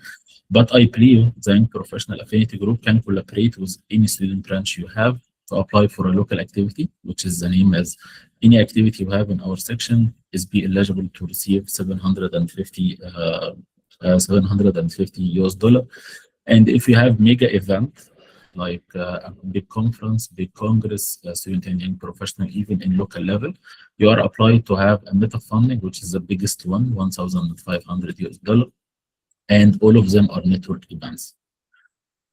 Also, a second opportunity we have, and I believe it is a big problem for our students, and it's a good opportunity to support, is once I graduate or being near to graduate, I don't know what should I do. So maybe I am passionate about the cybersecurity, but I don't know how to start for this track. That's why I am looking for a mentor. So each one of us have one or more mentors. So if you are confusing about anything, would like to ask about anything, you can go to your mentor and ask them about this issue you have, and most probably he will guide you. So this is our main idea from the mentoring meet event. So it is $1,500 US funding, and it can be applied by any affinity group for the young professionals. So maybe in collaboration with a student branch, they apply. So the main idea behind this event is one-to-one mentoring. So you will have 1 day or 2 day event. You will collect a lot of mentors in different areas, maybe in AI, maybe in cybersecurity, maybe in any applications you ask for. So we are collecting the trending technologies, and we are trying to submit our own application, collecting the mentors. Then we will announce that we will have one-to-one mentors. So if you are looking for someone to help you, to give you a roadmap to be an expert in cybersecurity, you can come to our mentoring meet at that day, and you will find a mentor from a big company we have in our section or in our country, and you will have the opportunity to meet him for 10 or 15 minutes, one-to-one. So you will ask him a lot of questions, and he will give you maybe a roadmap from his experience to you to know more about your track. So this is the main idea behind the mentoring meet, and there is no deadline for submitting this this event, so you can submit it at any time during the year. And I believe this is an amazing opportunity actually for each one of you. Also for our young professionals, we have some awards. So maybe I will go first for these awards. We have a regional level. We are searching for the exceptional volunteers, the exceptional young professional affinity group as well. For the MGE level, we have Young Professional Achievement Award, and we have another award for the affinity groups, which is called Hall of Fame. And the award is this year with Jordan and Germany. And we have the top one, El Theodore Hitz, and it will be announced, I believe, within a few days. And as I mentioned, we have our branded materials. So each young professional each year have an access to our website to request for the materials. We have our special ducks, we have stickers, we have magnets, so a lot of branded material to be more engaging with young professionals. And I believe this is our mega event for this year, which is a collaboration with the Region 8 SAC. It is Region 8 student young professionals, and it will be in Krakow in Poland. The dates will be in June 2026. All details will be announced. We are trying now to finalize everything with the organizers, and we will have a lot of details will be announced in Region 8 SAC platforms and the young professional platforms as well. And I believe it is a good opportunity actually. If you're asking about any IEEE leader, most probably the start was one of the student young professional congresses. And for the 2026 as well, you will find the IEEE Region 8 young professionals in a lot of places. We have a confirmed young professional meetups in some conferences. Within few days, we will have our young professional meetup for this year in Cairo, Egypt for Melikul conference in IEEE. And we will have another young professional meetup in Ukraine, El Nano 2026. And in Power Africa as well in Kenya, Nairobi, in September. And we have a confirmed young professional meetup as well for the Advanced Technology Week in Ukraine. And we have a confirmed young professional workshop in IEEE EduCon in Cairo as well. And we are working to have a workshop in a Sensor Council meeting will be in Cairo as well. And for maybe lastly, due to the time limits, we are planning now to announce our second edition for the Region 8 Young Professional League. And this will be my last slides for today, and I will share the slide with the organizer to be shared with the counselors. One of our problems, as I mentioned, we are looking for empowering our young professionals to be leaders. That's why we are thinking about something related to the Volta program, which is volunteer leadership training program supported by the MGA Young IEEE. So we have our own leadership program, which is learn, empower, adapt, and drive. And we are trying to mimic actually the idea of Volt. So we have 10 online sessions. We have a great combination from speakers. So we have the IEEE president, we have the vice chair, we have the region 8 director, vice chair for membership activities, some of leaders in IEEE, and the YP chair in the MGA level. And we have a track for entrepreneurship. And we have two important sessions from the two IEEE staff, one for the collaborative, and one for vTools. So this is just a glance. We have last year 72 applications submitted. We have accepted 48. We rejected 24, and we have 30 graduates. And this is our actually one of the amazing activities we have last year. So very soon we will announce for the second edition for this program. And I believe it is a very good opportunity for your students to be engaged. It is not only for young professional. We can accept a student actually in this program because we are looking for keeping the retention. So our main source for young professional is students. So we will share all of these opportunities via e-notice, via our social media platforms.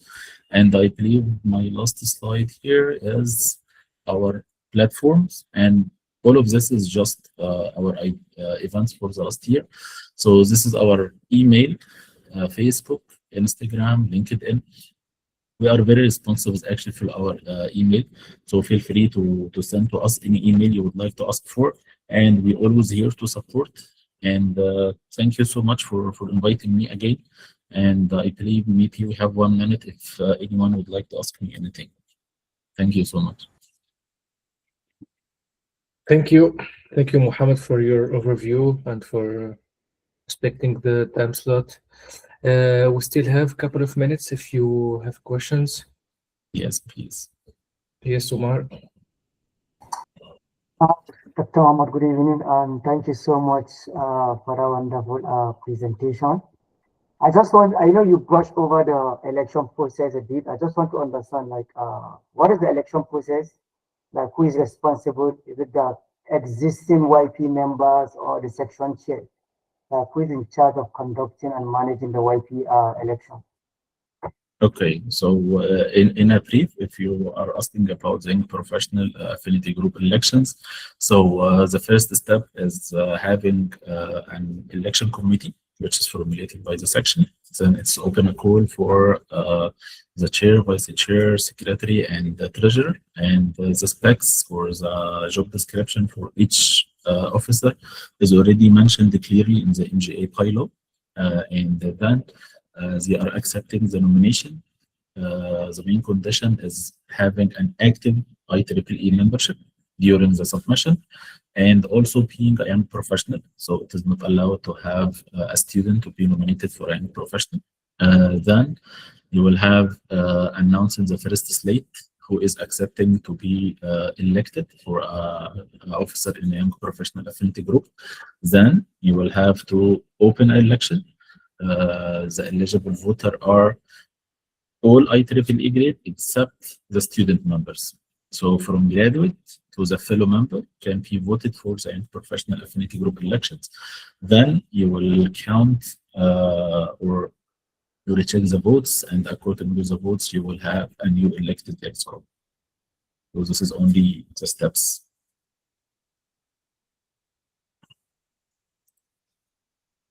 Okay. We have a question from Dozy. Please go ahead.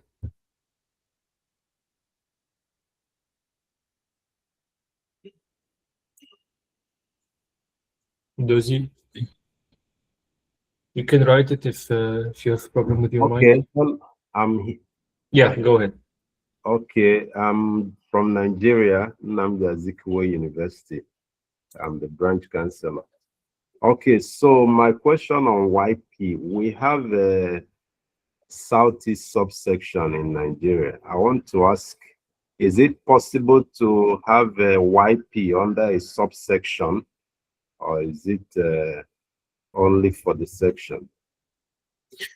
I believe it is allowed, but we don't have this case right now. But I believe it's allowed if you have different things to be added than the section young professional affinity group.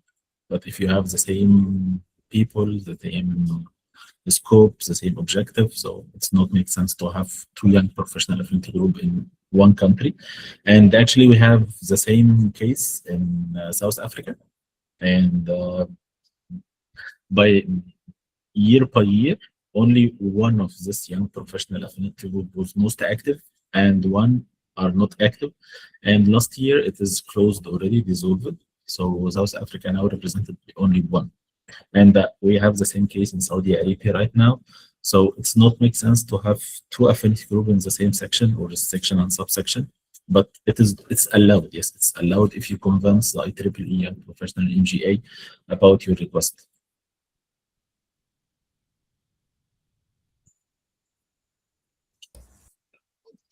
Thank you, Mohammed, for answering those questions and for the presentation. And now we can move forward to our next session, next speaker, Amna Amri, Women in Engineering in Region 8 Committee Chair. Please go ahead, the floor is yours. Hi, everyone. First, thank you so much, Mohammed, and all the amazing speakers. Thank you for the invitation. And please let me know if you are seeing my screen. Not yet. Yep, it's okay. Perfect. Okay. So hello, everyone. Good afternoon, good morning, depending on your time slot. So I am Amna Amri. I am the Region 8 Women in Engineering Chair. I'm going to talk to you today regarding empowering student branches through IEEE Women in Engineering. So, for those who don't know me, I am actually a university lecturer in computer science. I have a background as R&D in industry, academia. I am also an IEEE leader. I'm actually leading the Women in Engineering in Region 8, the Young Professional in France section, and active in several communities. So, I'm not alone. I'm working with an amazing team this year on the Region 8. You can have here an illustration of the diversity we have from backgrounds, from areas. We are coming from all over the Region 8, and we are all serving you to support women in engineering and STEM. So I'm going to start a bit. I know most of people know about what is women in engineering. I'm going to have a small recap about what is it, then going to the heart of the subject, how can it serve you? So Women in Engineering, it's a global initiative. It's all IEEE. We have it on Region 8. When we say women in engineering, it can be a bit confusing because it's not only women, it's inclusive, which means open to all gender. Actually, we have more than 35% males among our members. And it's not only in engineering, which means it's not because I'm a university not having an engineering diploma, I cannot have a women in engineering affinity group, because it's serving all STEM field. It's not only engineering degree.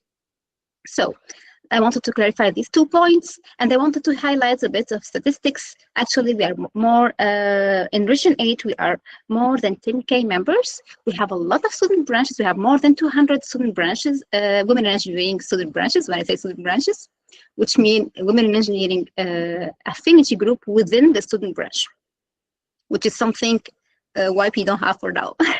So, to keep in mind, all the green boxes will be the boxes that you need to keep in mind. So it's not only for women and it's not only for engineer. So it's for all gender and it's for all STEM. That's why you can have a chair, for example, in Kuwait section, we have the Women in Engineering Affinity chair is a male. So the first very important information to know is, as you are an IEEE student, and as you can be an IEEE graduate student, you can get the membership of Women in Engineering for free. Just add it on your IEEE account, and it's done. Here you have a link, you have a QR code if you want to join. So I'm going to explain why you would like to join. Okay, it's free, but why? What are the purpose? What are the resources, the program that you can really benefit of? So let's go one by one. So you have a lot of advantages.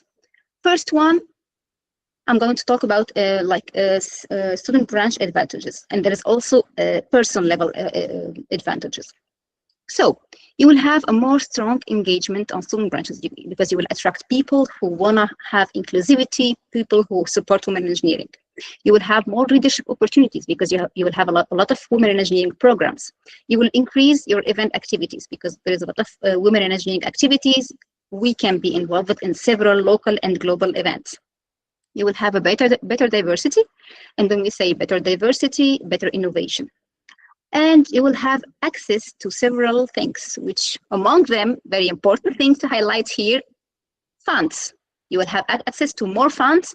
You will have access to more potential speakers that are here selected for you. So always when we say like student branch and sustainability and people always involved, we say women in engineering, because you have a team, a diverse team that support each other to have a sustainable activity within the affinity group. So as you are leaders and counselors here, how can you really start? How can you help? So what I recommend is to encourage the creation of women in engineering affinity groups. I will show you what are the requirements, very easy. They start by identifying someone who is motivated to lead this affinity group. Support them on a first event. It can be online, it can be a collaboration, it can be on-site, and encourage them to keep their activities, because it's very important to support them in the beginning, and then they will be like automatically doing things by themselves. What I can also recommend very, very, very strongly is to collaborate. For sure, the student branch will be collaborated with the WE, they will be collaborated with the YP of the section, with the computer society of the section, with all the IEEE entities. We have a lot of entities that you are very encouraged to collaborate with. So your support to the young students, it's very valuable. This will lead to a long-term success for your student branches and will show that you have a diverse student branch. So how to start?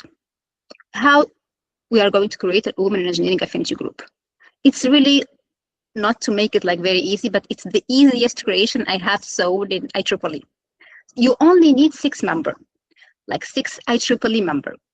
Among this number, only 3 of them, only 3 should be women in engineering affinity group. So the other 3, they can be just IEEE member, IEEE students, grad student member, not mandatory to be 6 of them women in engineering.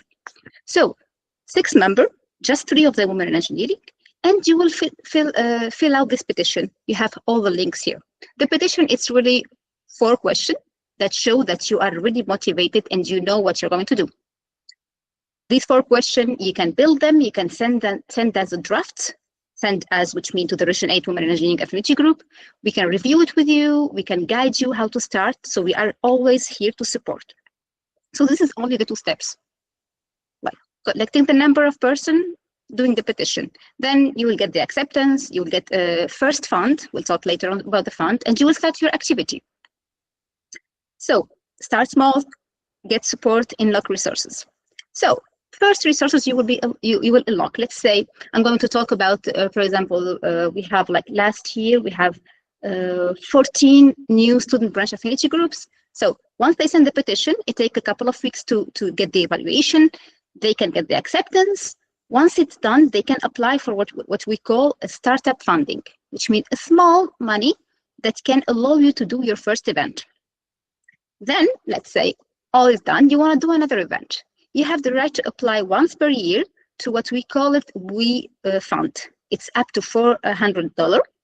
For example, you're participating, I don't know, to another event, you want to do, you want to collaborate with YP, you want to do mentorship, you want to do any kind of events that it's fitting with the Women in Engineering goal, can fit under this application of funding.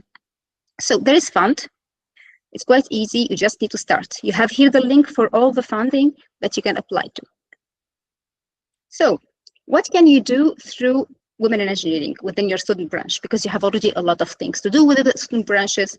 So what can you do, let's say, more diverse? So you can invite speakers, it's quite flexible. You can do, let's say, whatever you want that can fit with the goal of Women in Engineering, like invite speakers, connect students, you will have more visibility, you will show not only your student branch activity, but how your student branch is very inclusive and support women in STEM, which can make it a plus, for example, in award application. It can be like something extra plus, like more goals for your student branches than the other student branches. So here you can also be very visible on a global level, because WE activities can be published in the newsletter of the Region 8, of the global. You can apply to several awards that we will see later on.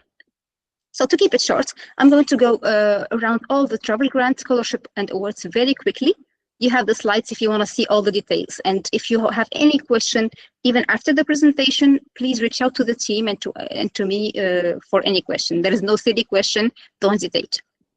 So when we talk about grant, which means a personal grant, for example, this can support your member, for example, to travel to an event. They have a paper, they want to submit it.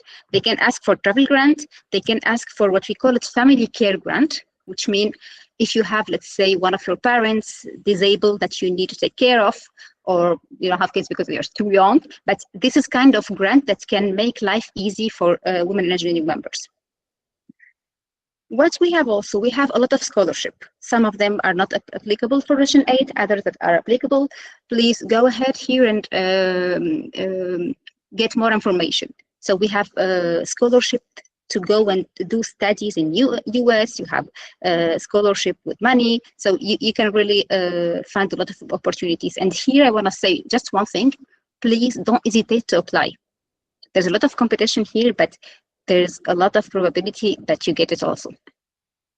So other than the fund and the scholarship, we have what we call it award. We all know we have it in all the committees. So on Women in Engineering, your student branch can get awards other than the student branch award. It can be like a student branch award for Women in Engineering, like the best student branch, affinity group of the year, the inspiring student member of the year. It can be a personal or affinity group award. So here are the list of the global award, and here are the list of the regional award. So what are the WE programs that are a bit special? What are the WE programs? We have different programs. I'm going to go quickly on each one of them. This is not all. It's like, let's say, very ready to use program. Let's start with the first one. We call it a coffee talk. A coffee talk, it's like an online meeting.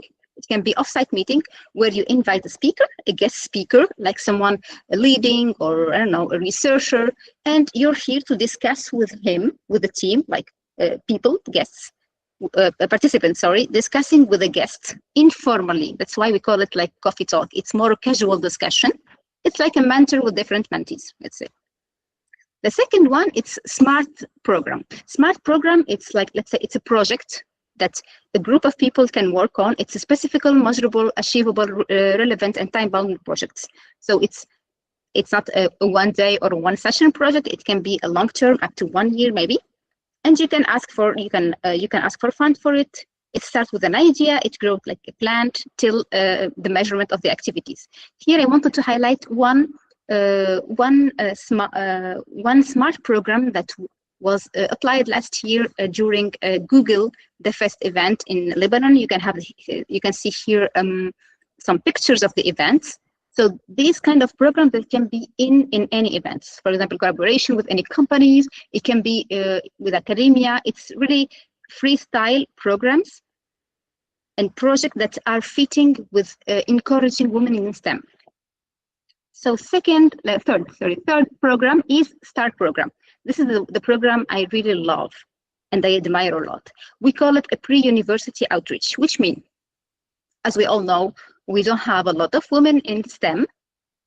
Actually, in Europe, we have only 29% of women working in a STEM position, which is very, very, very, very like not even considerable compared to the others. So what we want to do here, we want to go to kids. We say kids, they are still thinking about what they want to do in the future. We go to them at an early age and show them success stories and show them female working in civics engagement, another one in engineering, another one as a professor, another one as a teacher. So we can see here an illustration, for example, of this program in Hungary section last year. You can see they are developing seeing robots, trying to program robots, trying to see how it works in an industry. So this is what we call it an application of STAR program, reaching out to young female pre-university and trying to increase the awareness regarding STEM. So many other programs. Here, for example, you have a list of speakers, distinguished lecture that you can invite. Let's imagine you're organizing in your student branch an event and you need a good speaker. Instead of searching, you can go to a list of pre-selected speakers from Women in Engineering and ask them to join your event. This is an online virtual, just to mention. And one last initiative that we opened it last year, and actually we have a group of ambassadors that we call We Chapter Liaison Officer. It's a group of persons that are working on the liaison between anything technical, all the IEEE society and chapters on the section level with Women in Engineering. They're trying to, let's say, do the bridge between technical and Women in Engineering.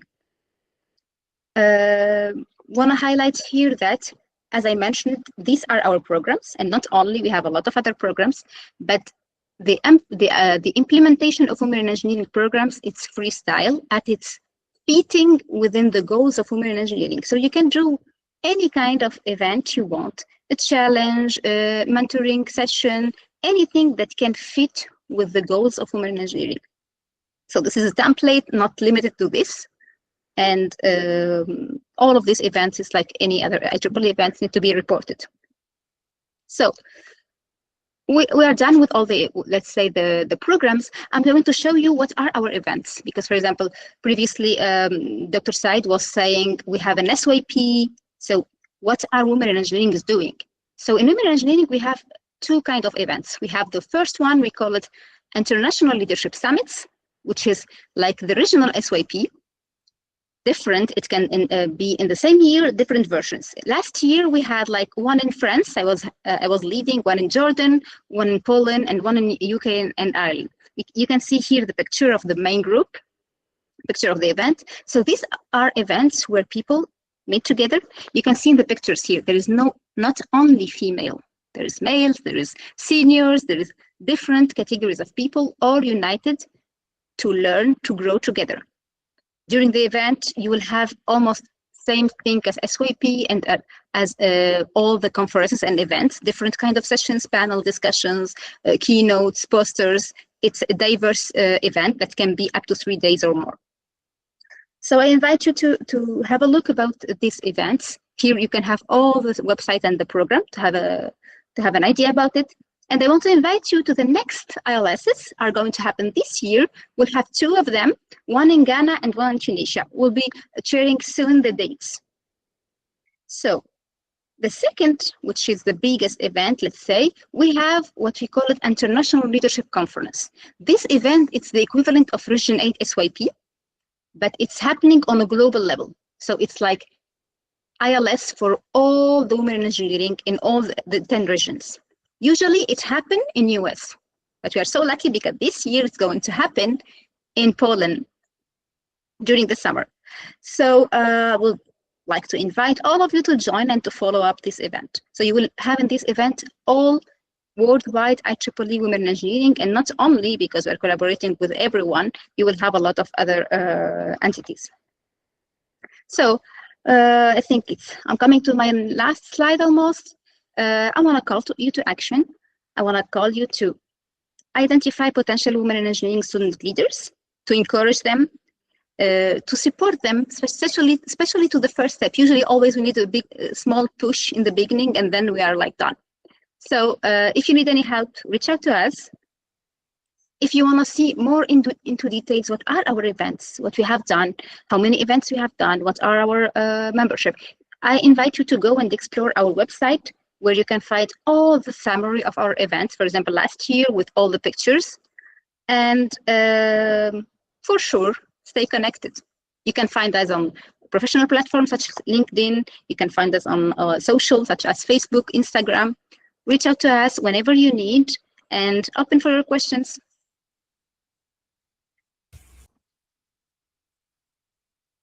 Thank you, Emna, for this presentation.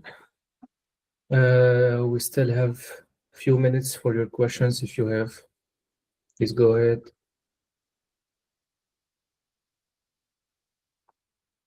Yes, Omar. Thank you so much for a wonderful presentation. Nice to see you again for the second time. I think the last time I saw it was in a different event.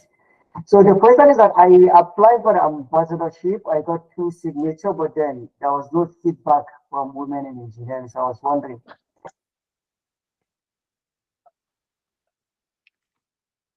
Sorry, I wasn't hearing very well. So you applied for an affinity group creation, and you got 2 signature, and I think ambassadorship, and there was no feedback from women in engineering, accepted, rejected, in progress. Like there was no feedback. in fact, when you go to when you apply, you apply through a petition platform. In this petition platform, you can see the prep here, the portal. You can find the steps, like you said. You already know that there is two signature, and we need 6. So you need just to follow up, when this. It's like there's steps like signature, then section signature, then global signature. So you can follow your petition on this platform. So if it's still stuck in the signature, which means the 6 members, some of them didn't sign yet because they need to receive an email and to sign. So you maybe need to reach out to them or to the section chair to ask him to encourage them to sign, So the global, let's say the global, we are the community who do this evaluation, and they put everything on the IEEE portal, on the petition platform. So you really can see everything on the platform, If it's still stuck in the signature, so people need to sign so it can move on. Maybe you can reach out to the section chair and to the members you discuss with, so they can check their emails. Maybe it goes to the spam to sign the petition. I hope it's clear. I'm referring to the ambassador call for application for the ambassador program. The chapter liaison officer, you mean? No, the ambassador program, Women in Engineering Ambassadors Program. The Global Women in Engineering Ambassador Program. Yes. Okay. Yes, the global one. Actually, as we are the same entity, but there is a global level and the regional level. All what is written like Women in Engineering Global or Women in Engineering it's a global level. So you need to reach out to Faith or to We Support. You have the contact of the global We Support.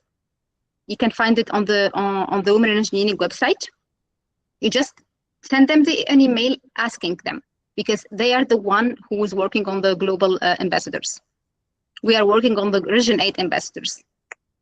So we just need to reach out to Faith, to the support of the Women in Engineering Region Global for this. Is it clear for you? Yes, it is clear. Thank you. Yeah, they are very reactive. You just need to reach out. You're welcome. Rabia, please go ahead. Yes, thank you for the presentation. I have only one question for the petitioner. You said that's only 6 members. Member, you mean student and graduate student? It should be grad. It should be grad. It should be. Let me. They have. Okay. Let me remember. Okay.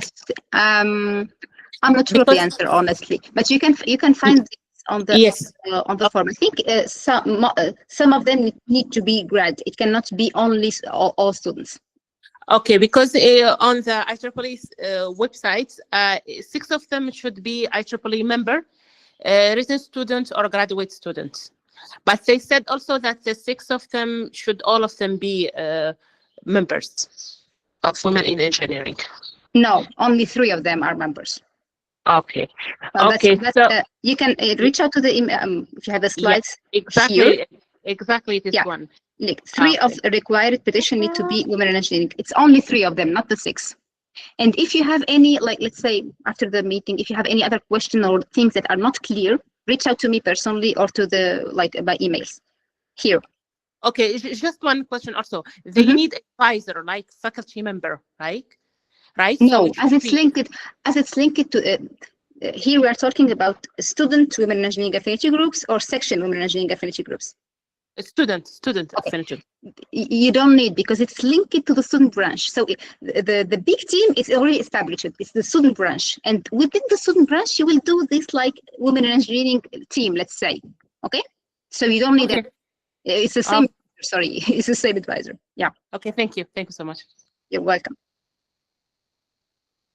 I'm hearing notifications. I don't know if it's for me or. I think that we don't have more questions. Perfect. Thank you, Emna. Thank you so much, all. Now we can move to our next session.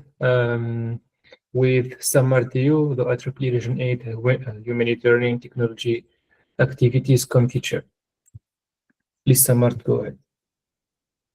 Thank you, Osama. Thank you. Just confirming you hear me and you see the slide deck? We can hear you, but not yet for slides. Should be coming up soon. Now it's okay. Perfect. Thank you. Thank you for having me. And I'm really, really glad that both I heard Emna now and also Mohammed, we are able to finish it in time. I'm pretty impressed, actually. Given the history of IEEE activities and meetings and conferences, I know we are known to be late, but I'm really, really happy that we are doing it on time. So good afternoon, everyone, or good evening to some, or good morning to some, if you're still in the AM time zone by any chance. My name is Samarth, and I'm chairing the Region 8 Humanitarian Technology Activities Committee. I also sit on the HTB, the Humanitarian Technologies Board, as a program chair. And my job for today here is to walk you through some of the things that you can, as student branch counselors, do to attract more students into, being active IEEE volunteers, or once they have finished their studies, bring them up to something else. I'm going to walk you through some of the programs we run within Region 8 and some that we run on a global level, and then we will end up with the awards that we usually do within Region 8, just so that you get a complete picture. Now, just one minor thing, I will go beyond site. I know the subject of today's session is site student branch, groups also, but I'll go a bit beyond site also, because I think that will give you the complete bandwidth of things that you can, get help from Humanitarian Technology Activities Committee. So that you're just not restricted to site. So that's why I didn't put it in my title here as site, but you will get an idea of things. So let's get started. I'll keep it short and simple. I'm pretty sure I'll not take 30 minutes. So I'll keep it short and crisp there. Just to begin with, I think why we all know, why do we need humanitarian activities? Why do we need humanity in the first place? I think you all know this pretty well. Just look at the world around you. I mean, we have a lot of people, not only kids nowadays, but a lot of people needing food and shelter. But if you just want to talk about children, I mean, it's more than 45 million children at the moment across the world. And we don't want this world to stay like this. We want to change this world, right? We are engineers, we are change makers here. Then electricity. I know we are talking on the internet, so it sounds very easy that electricity is available all around, but actually no. I mean, there is a vast majority of population in certain areas of the world where electricity is still a dream. And I think this is again a thing that we as engineers, change makers, innovators want to fix, right? I mean, we cannot be in this world without electricity anymore. Just look at the fires. I mean, this is an example from Greece, but you all perhaps also know the fires around you. And if not, then you also know the fires in California area in the US. I mean, fires are real. They happen, and when they happen, they destroy buildings, habitat, animals. Of course, they affect humans. And I think this is again a point which we want to highlight, that we really need to help each other. We need to bring humanitarian element into everything we do, just so that this world becomes a better place. And that's why we are sitting here today looking at this committee. Why did this committee form in the first place, etc. So just imagine the world with 500,000 engineers around the world. I mean, we all were to just think of solving these problems. Let's apply all these skills. Let's forget Zoom, let's forget WebEx, let's forget Facebook and Meta and everything. If we all were to just solve community problems to help undeserved communities, I mean, this world will be a better place. I think you agree with me on that, right? I think we really know that this world is asking for a change, and there's no one else coming from outside to help us do this change. So it's on us now. So given all this, IEEE started to think of what can we do more. So they formed the Humanitarian Technologies Board, the HTB, in 2023, actually. So this is only the third year of this board, actually. Now I'm talking about the global board, Humanitarian Technologies Board. Just a second, sorry. Yeah. And what they did is they looked across the IEEE organizations, the educational activities, technical activities, MGA, and they figured out there were so many different initiatives happening to support humanitarian causes that they decided that we need one umbrella above all of them. And then that became the HTB, the Humanitarian Technologies Board. And who are we? We are just simply a, IEEE Tech for Social Impact, as simple as that. So we are just trying to make everything synchronized. There's a synergy between all the programs. The metrics are similar. And then we also learn from each other's programs. So that's what this is all about. So simply put, this is a board that is helping you all to do more of humanitarian stuff across the globe. And there are a couple of programs that we talk about when you talk about humanitarian technologies within IEEE. On the right, you can see there are about 7 of them now. And today we will not talk about all of them because not all of them can help you as much as the others, even though all of them are super impactful. So I'm not going to talk to you about all, but a few, Apex and IEEE, Tech for Good, and SITE are the ones that we will talk today. The remaining, Empower a Billion Lives, it's a great program. Move is a great program. Smart Village, maybe you've heard of it. It's an entrepreneurship program, or it helps people, form clusters of businesses that can help local communities. And then Reach, which is connecting you to history. I would appreciate you all go through these on the web. Just search, you'll find websites and you will learn a lot. But the 3 that I'm going to help you focus on today, because this is going to help the student branches grow much wider in terms of vision, in terms of activities, are the 3 on the left: Apex and IEEE, SITE, and Tech for Good. So let's get going and see how do we end up this presentation. So SITE, I think SITE, by the way, this logo is new now. So this logo was launched just a couple of years ago. SITE is a special interest group on humanitarian technologies. And what it means is, as the word says, a special interest group. I mean, there's a group of people, let's say me and 5 from this call, we all decide to solve the lighting problem in my local community where I live in Sweden. Let's say we just want to solve this problem. We get together and we apply our technology, we apply our knowledge, and we get funded some support from IEEE. That's all we need, right? So this is what it is about. SITE is just a group of volunteers, a group of humanitarian enthusiasts who want to solve problems in a common way, and they have a vision. It is as simple as that. The one thing that SITE doesn't do is that it doesn't give you money. So just to walk you through a description, I mean, it's engineers, technologists, enthusiasts, all of us coming together. Mission: solve community problems. And opportunities, there's some number of opportunities to go for when you talk about SITE. Because once you form a SITE group, you get access to a lot of funding opportunities, of course, mentorship opportunities, and similar ones, best practices that you can get help from to be able to do things. So this is SITE. Just last year, I mean, we had quite a large momentum of SITE groups doing things. We were around 70,000 individual members, SITE members in 130 countries. 270 SITE groups in 50+ countries, and then the number of activities, if you see, I mean, it was humongous. It was more than 1,000 activities. That means it could have been a project, it could have been an outreach, it could have been an education thing, something of that sort. So all of this happened just in the last year. And this year, of course, we are just going to see a multiplication factor here, right? It could be a 1, 1.2, 1.5, or 2, I don't know. But I think we are all looking forward to even more impact in the coming year. There is just a lot of SITE groups at the moment, and Region 8 is super proud because it's a lot existing in Region 8 also. Unfortunately or fortunately, we see a lot of SITE groups activities happening from Middle East, Africa, but not from Europe. So unfortunate for Europe, I would say, not for the rest. For the rest, it's great. But we want to balance this out also in the coming years, where we want to see more and more SITE activities happening from the European subcontinent also.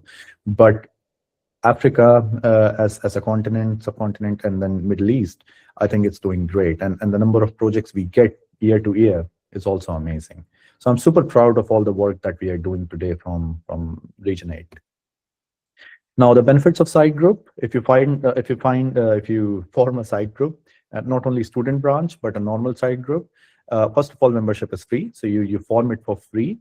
And when you do that, you also get access to the newsletter that has a lot of project examples from other parts of the world that may inspire you. Then you can also collaborate and do projects together, apply for Tech for Good funding.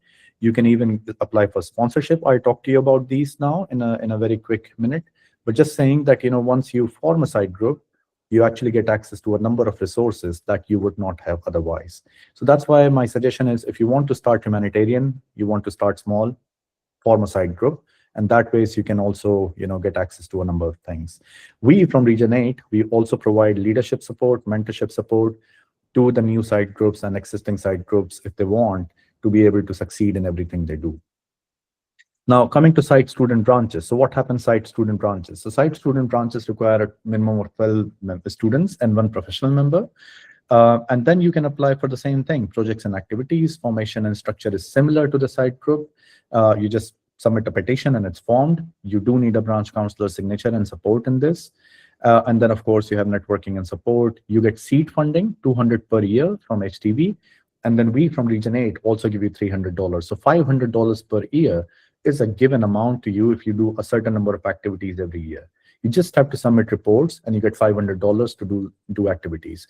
What are those activities? I know $500 is very small to do a project, but just imagine you want to have a brainstorming meeting where you invite people from other places, and you want to invite some speaker, guest speaker. You want to have coffee.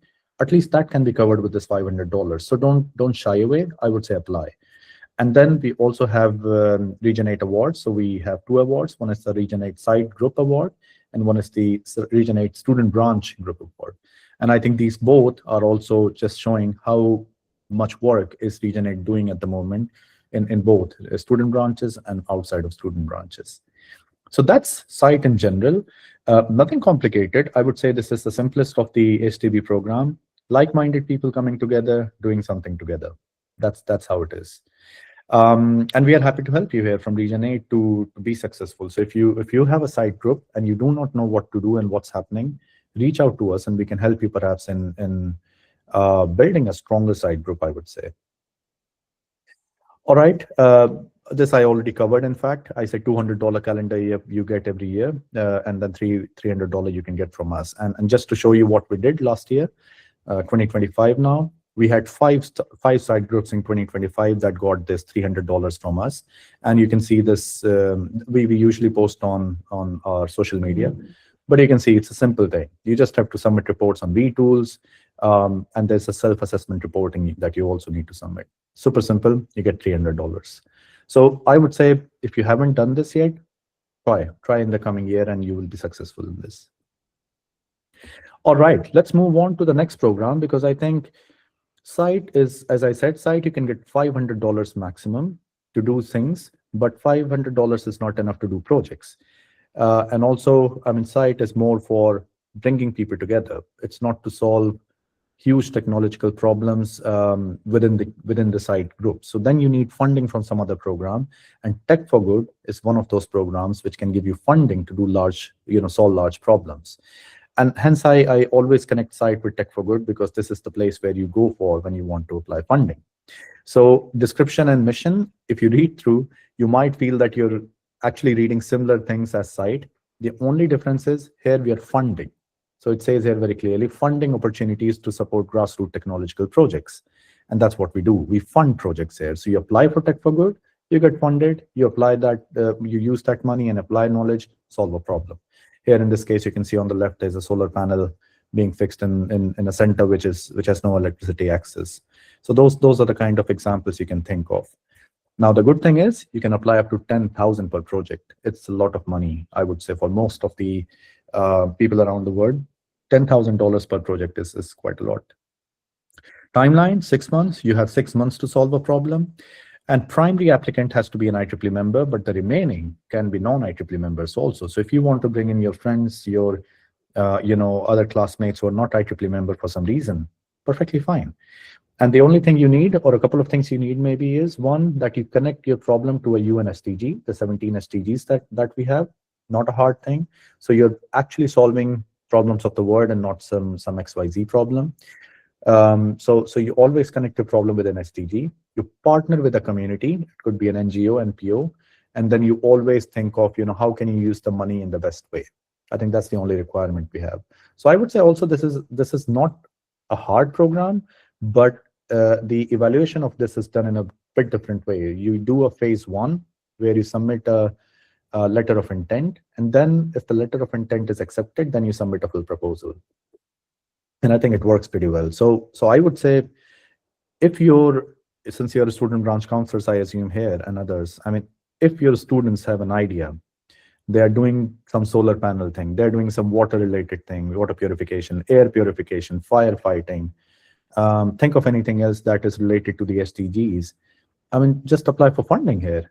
Your bachelor's projects, your master's projects could be actually be funded by IEEE and Tech for Good. So I would say this is a great program for everyone to think of. And last year, within Region 8, we did a lot of things, but we also ran a program called Community Support Program, and we actually got 27 letter of intents. It was success, super success, and we actually ended up giving $25,000 US worth of money to 5 projects in Region 8. And this is just this call, because we had several calls. There was a Lebanon and Tunisia call, which also gave $20,000. So in total, if you look at the amount of money that we are putting in Region 8, it's about $50,000, I would say, give and take. So my suggestion is, if your students, if your volunteers need money, they want to solve a problem, this is a place to go. And it's not super hard, and you always get feedback on why something is rejected, how can you improve, etc. So look forward to this year. And if you don't see anywhere you're missing information, reach out to us and we can give you more information. The third program, as I said, was EPICS and IEEE. Now, EPICS is Engineering Projects and Community Services or Service. Now, just like the previous program, Tech for Good, this is also solving grassroots problems. This is also about solving local community problems. The difference is EPICS is only for students, while Tech for Good is open to all. SITE is open to all. But EPICS and IEEE is specifically for students. And this makes this program a great program, because this one, the competition is not between students and non-students, meaning young professionals, but it's only students competing against students when it comes to funding. It's pretty simple. You have to solve local community problem using technologies as Tech for Good, and it should be led by students. $1,000 to $10,000 should be submitted, and it should not take more than a year to solve the problem. So Tech for Good had 6-month timeline. EPICS has a 1-year timeline, which is also great. And then projects should have a student involved, and you should also try to involve some, post-secondary and senior secondary school students, just so that they get to know about engineering. And then you should always have a NGO or an NPO or a non-profit, partner, just so that you can field test things if you would like to.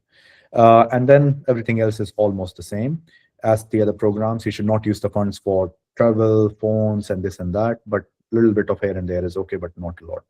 So I would say this is another program that your students can definitely apply to, get benefited from, and make. And this is one of the programs also which we, as at IEEE, we are very proud, because this actually gives the best retention when it comes to student members dropping off. Because if they have done an EPICS and IEEE project as a student, they actually get to know the value IEEE can give. First, as a student, you do the project. When you graduate, you can actually become a mentor to this program. And I personally, my story is the same. I came into IEEE using or by this program. Somebody got me to do a project in 2011 during my bachelor's, and then I simply, got to know the volunteering things, and somebody got me here and there. So I would say this is a great program for students to get involved and get into IEEE. I think I will use this slide as a slide for all the programs. Any program you want to apply funding for, humanitarian program, it's a similar thing. Identify a problem, find a local community problem you want to solve, and then get to know what opportunities you want to solve, what is the exact thing you want to solve, what technology you can use, meet with a partner, discuss the scope of the project, apply for funding, and there you go. Super easy, I would say. I would say many a times people think that, IEEE is a large organization and we have a lot of money. But the fact is, we don't want to keep money. IEEE doesn't want to keep money. If you come and ask me, I can solve 10 problems using this, this, and this. They all are great projects. I'd be happy to give you money rather than keep the money with me, because that's not what we want. Keeping money is not for IEEE. It doesn't help us anyhow. So my suggestion is go out, look for these projects, these programs. And if you have any students or someone who wants to do these projects, just apply or come back to us and we can help you. I'm also using this as the slide for every other program. I mean, it's a similar thing. You apply for a proposal, you have a proposal, you submit, then there's a funding distribution. It usually takes a few months because of quite a lot of things happening. Then you implement, and then you complete. Once you have completed, you need to submit a report also. And you can see in between that you have mentors and you have teamwork and quarterly check-ins. Quite nice. I would say it's not super hard, and you get to learn a little bit of project management. You get to learn a little bit of communication, working together in a team, etc. Great program overall. My suggestion is if you do not know about this program, market this Tech for Good Insight in your local student branches, and I'm sure students can benefit from these. Just before I end, I do want to focus a bit on the Region 8 programs that are also for students, because I think students in one way or the other, they do not know what program do they want to apply for. They just want some kind of help, mentorship, right?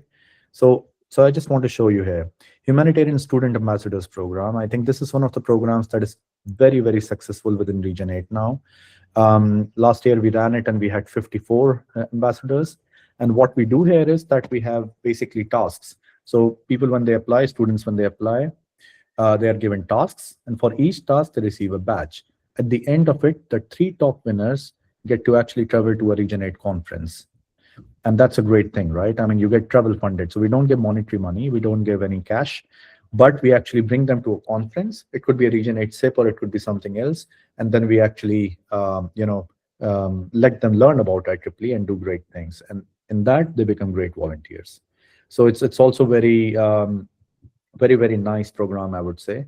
So my suggestion is apply for these things and publicize these things. And if you need my help, I'm happy to come and talk to you all in the student branches, virtually, I mean, not physically. And hopefully we can actually gain some momentum in this. Community support program I spoke about, right? I mean, that was the program where we gave $25,000. Connecting Humanitarian Experts webinar it's just a webinar series, online series, where we actually connect a lot of different experts from different fields, come and talk about humanitarian efforts in the world. And we will run this year also, so stay tuned. Then we have the Ambassadors Program, the slide I just showed before, where a lot of students, enthusiastic students come, they do tasks and they get batches, and then they finally get to travel to a conference. Side groups coordination workshop. Now, this year or last year, we didn't run this because of lack of response from the side groups. And that's why we are doing this also here with you, because we see a tendency that side groups form very quick, but they also become dormant very quick. And I don't think that's a good example. I think what we want is form a side group, stay there for a few years, and then maybe, something else happens. So this year we will try to run this. We will actually invite all the side groups coordinators, and we will run a workshop with them, a half-a-day virtual workshop that might be helpful for them to be able to do successful things. Congress. Now, this is a great thing. We are going to do 2 of these, actually, Humanitarian Activities Congress and Technologies Hackathon, both very much for students.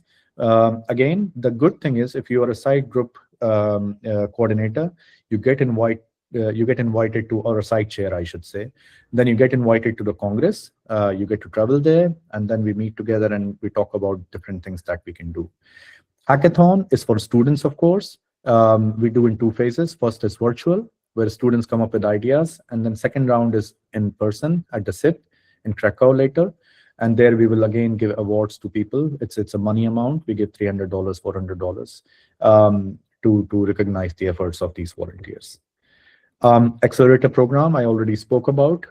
This year we gave $1,500 to 5 side groups, $300 per side group. I would say this is the easiest thing you can apply. If you are a side group, you already have a side group, you do something, you get $300 for free. So I would say just apply for it. The monitoring and support program goes hand in hand with the other side programs, where we actually help the leadership of a side group to do things better. We couldn't run this last year also because of the same reason, that we got very, very low response from our side groups, side chairs actually. And this is where maybe I can ask your help for.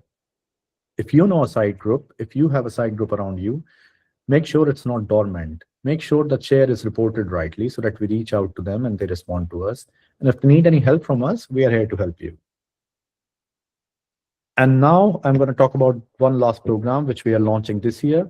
Also, I'm showing this here because we are a lot of student branch counselors and others here, counselors training. So this one is called Regenerate Sustainable Universities program. And this one is in collaboration with SAC. SAC is running it, and we at Humanitarian Activities, we are helping them. Simple program, 3 months project, you get $2,000, you finish it off. The requirements are lower, the strictness is less. You don't need to partner with an NGO, for example, etc. But the only condition is your projects have to be in one of the 2 domains, energy efficiency and renewable energy, or waste reduction. If you do projects in those 2 areas, we are happy to help you get $2,000 and you do 3 months project. So feel free to also market this program. I'm pretty sure it's going to be a successful program. We're just launching it as we speak. And finally, before we end, some examples. If you think of what we do as at Humanitarian Activities, what side groups do, this is one example. Here, people in Nigeria, they came together, they formed a street lighting, they fixed this defective street lighting in the community. 2,000 family members got benefited. And you know, the amount of money given here was $3,000. So it's nothing for IEEE, but the impact out of this is huge. So I would say make use of these opportunities. Uganda, another project. Here we talked about internet connectivity by having a solar grid that can help people connect and be connected to the internet. And that way they also get to learn a lot from the internet using the ICT. So simple things. I would say sometimes we make our lives complex thinking, what is that big problem we want to solve? Think small. Maybe there's something simpler that you want to solve in your local town you live in, local place you live in. Here is another program example from UK, where some members from the side group, they came up with an educational program for autism. If you know autistic kids, I mean, they do not interact, they do not have the same reciprocity in terms of communication and motor skills as the others. And this educational platform that was built was meant to help them do better. And these are the things that really make impact. They become the cover story of our IEEE CEOs. So for a long time, IEEE CEOs used one of our project examples in their cover slides. And I think this is what we are proud of.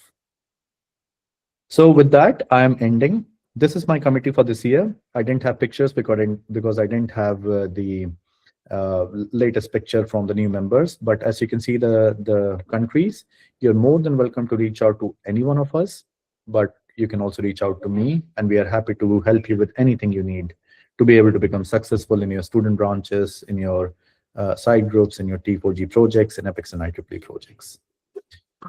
With that said, I say thank you and stop here. Thank you so much for this presentation. We still have 2 minutes for questions. Otherwise, I sent you a Google form for the counselors to track your presence, so please fill it in order to receive the certificates later on.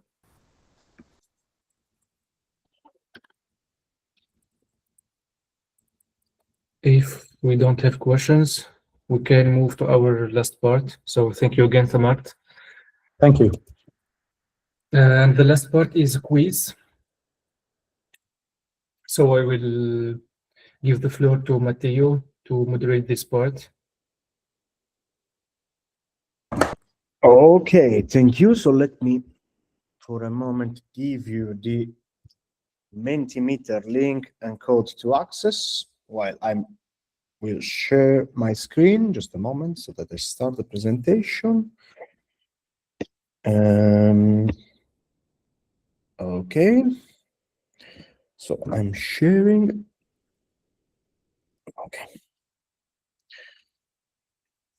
I think you can see. So if you can click on the link and join the Mentimeter quiz by using the code 47384745, we will try to, revise some of the things these 2 days, playing these games.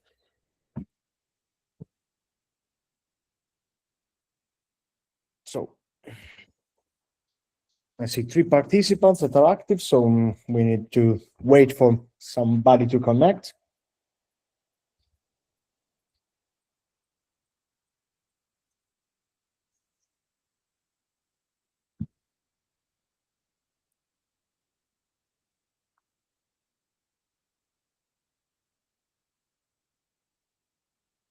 Okay. So we are 18 online. I think we need more participants to start.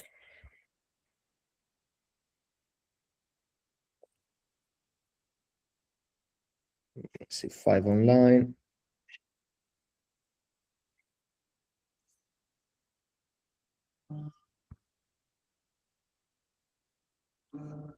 Okay, people are joining. So we'll wait a few minutes and then we will go. Just to not take any longer.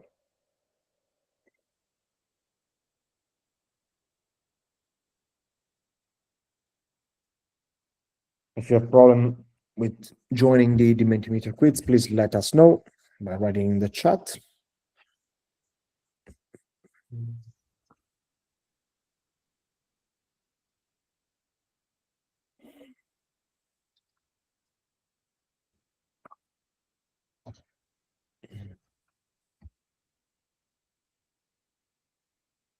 Okay, since I cannot see the chat, let me just do something like this for a moment. Okay.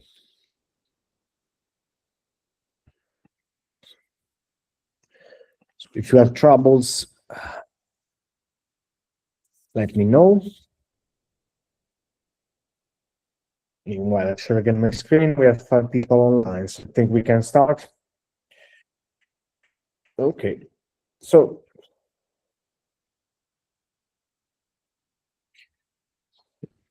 what is one benefit of joining IEEE student branch? I think you can answer. So for this time, we do not have any extra point for the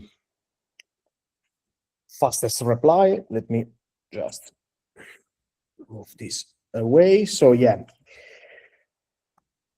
we have 3 voting and out of 6. So the possible questions and answer were exposure to different technical fields through student branch chapter, free exam exemption, build leadership skills, and access to additional resources through student branches.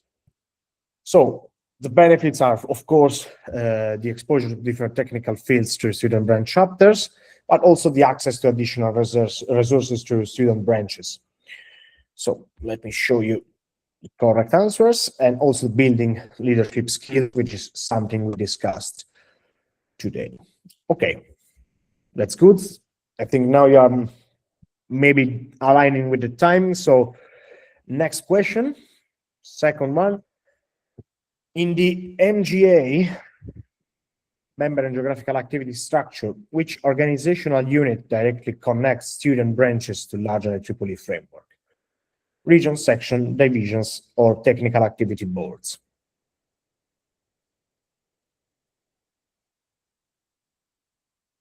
Voting.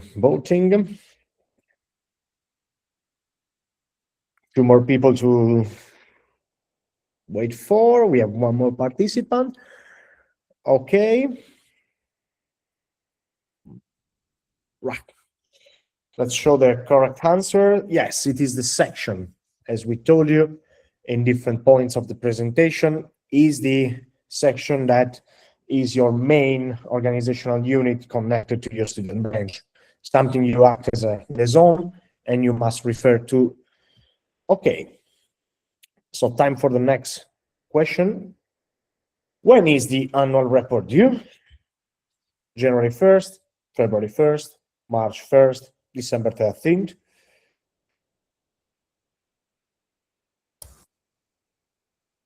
Maybe you should hide the answers to not impact. Can I do it online while doing this or not? No, you should select another screen when people ask me. Okay. But let's see, people are not influenced by that, I see. So the correct answer is February 1st, actually. So just revise the slides once we will share that, and take note in your calendar.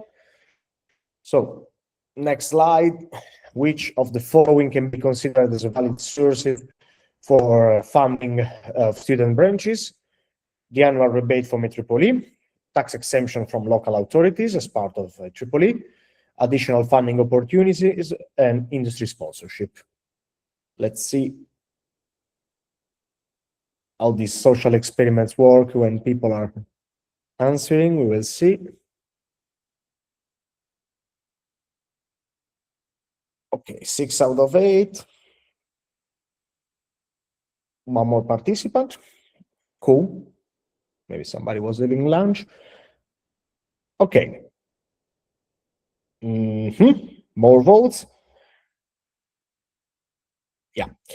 Okay, actually, you can assume that your annual rebate is a valid source. Of course it is, but additional funding opportunities are also valid sources, and we listed a lot of them in Regionate SAC, in site committee, in women in engineering, in young professional, and also the industry sponsorship is a valid source for your activities.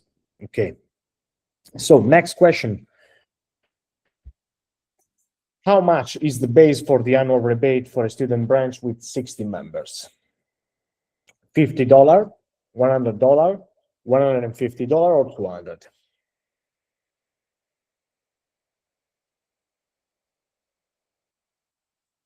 5 out of 10. 7.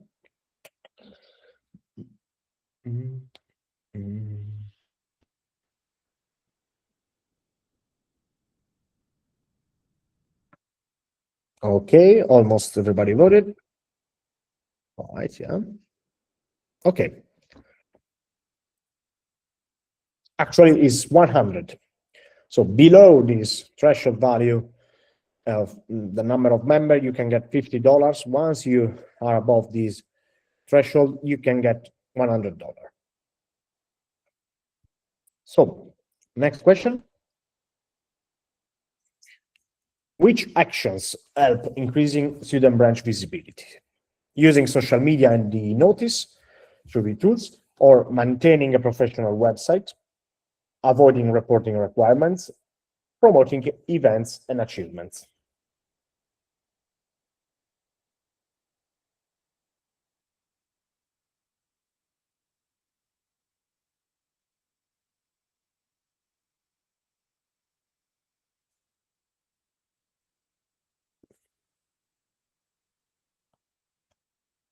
Okay, everybody voted almost. Yeah. So actually, there were 3 correct questions. So answers, sorry. Using social media and notice is, of course, one way to increase the student branch visibility, but also maintaining a professional website. And there is also competition for that. So it's strongly encouraged to take care of the professional websites, while promoting events and achievements is also another strategy to increase the visibility. Okay, and all of them are key to success. So next question, and I think we are about to end. So after an event, what should a student branch do?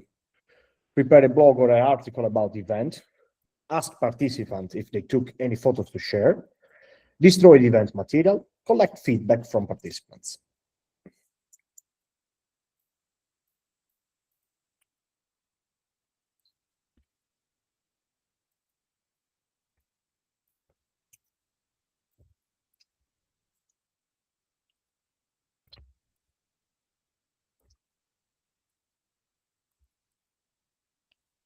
Three more votes.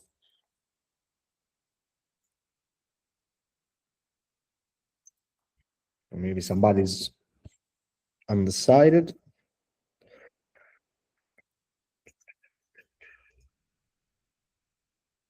Okay, let's see correct answers. So there were 2 strategies. Of course, collecting feedback is strongly recommended so that you have, of course, some way to quantify and assess the event success, but also preparing a blog and an article is recommended because it highlights what you did and you take notes and track of the event.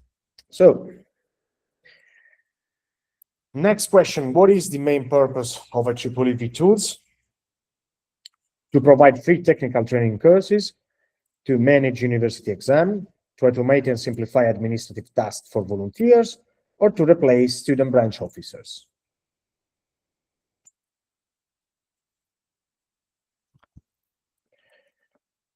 People are voting quickly. Good. Almost everybody will join the quiz. Yeah. Okay. Of course, vTools is meant to automate and simplify administrative tasks for volunteers. Everybody correctly pointed out the right question.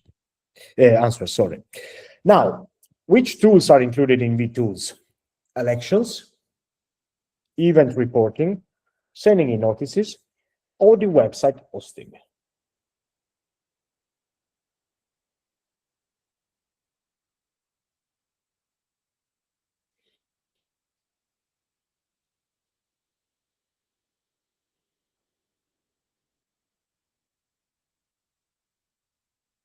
I'm missing 2 voters. Let's see, 9 out of 10. Okay.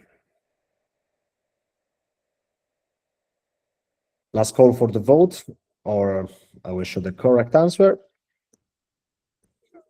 Okay, so basically on vTools, you can host your website. There is also this functionality. You can send a notice, you can report your event, or you must report your events. You also can run the elections as explained previously. Okay, now on which tool can you access your member data? OU Analytics, Student Branch Reporting, the Officer Reporting, or the Membership Validator?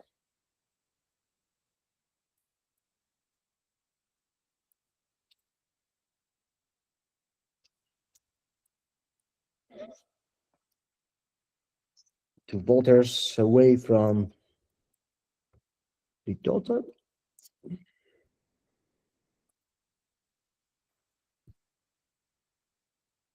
Okay. So the correct answer was the use of OU Analytics, through which you can access all the membership data. Okay, and this was the last question. So thank you for participating. I hope you enjoyed it. Thank you very much. Thank you, Matteo, and thank you for the councillors who participate in this quiz. For the presence form, I can see only 9 responses, and you are more than 20 in the meeting, so please check the link and fill it out in order to receive your certificates. In the meantime, we can make a group photo to mark the end of this training. Thank you all for participating. Thank you for the speakers for the contribution. And if you can open your camera to take a group photo.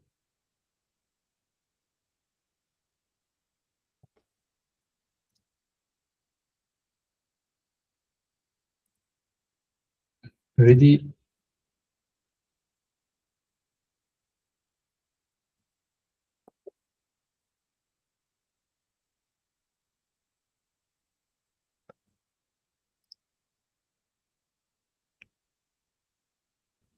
Another one.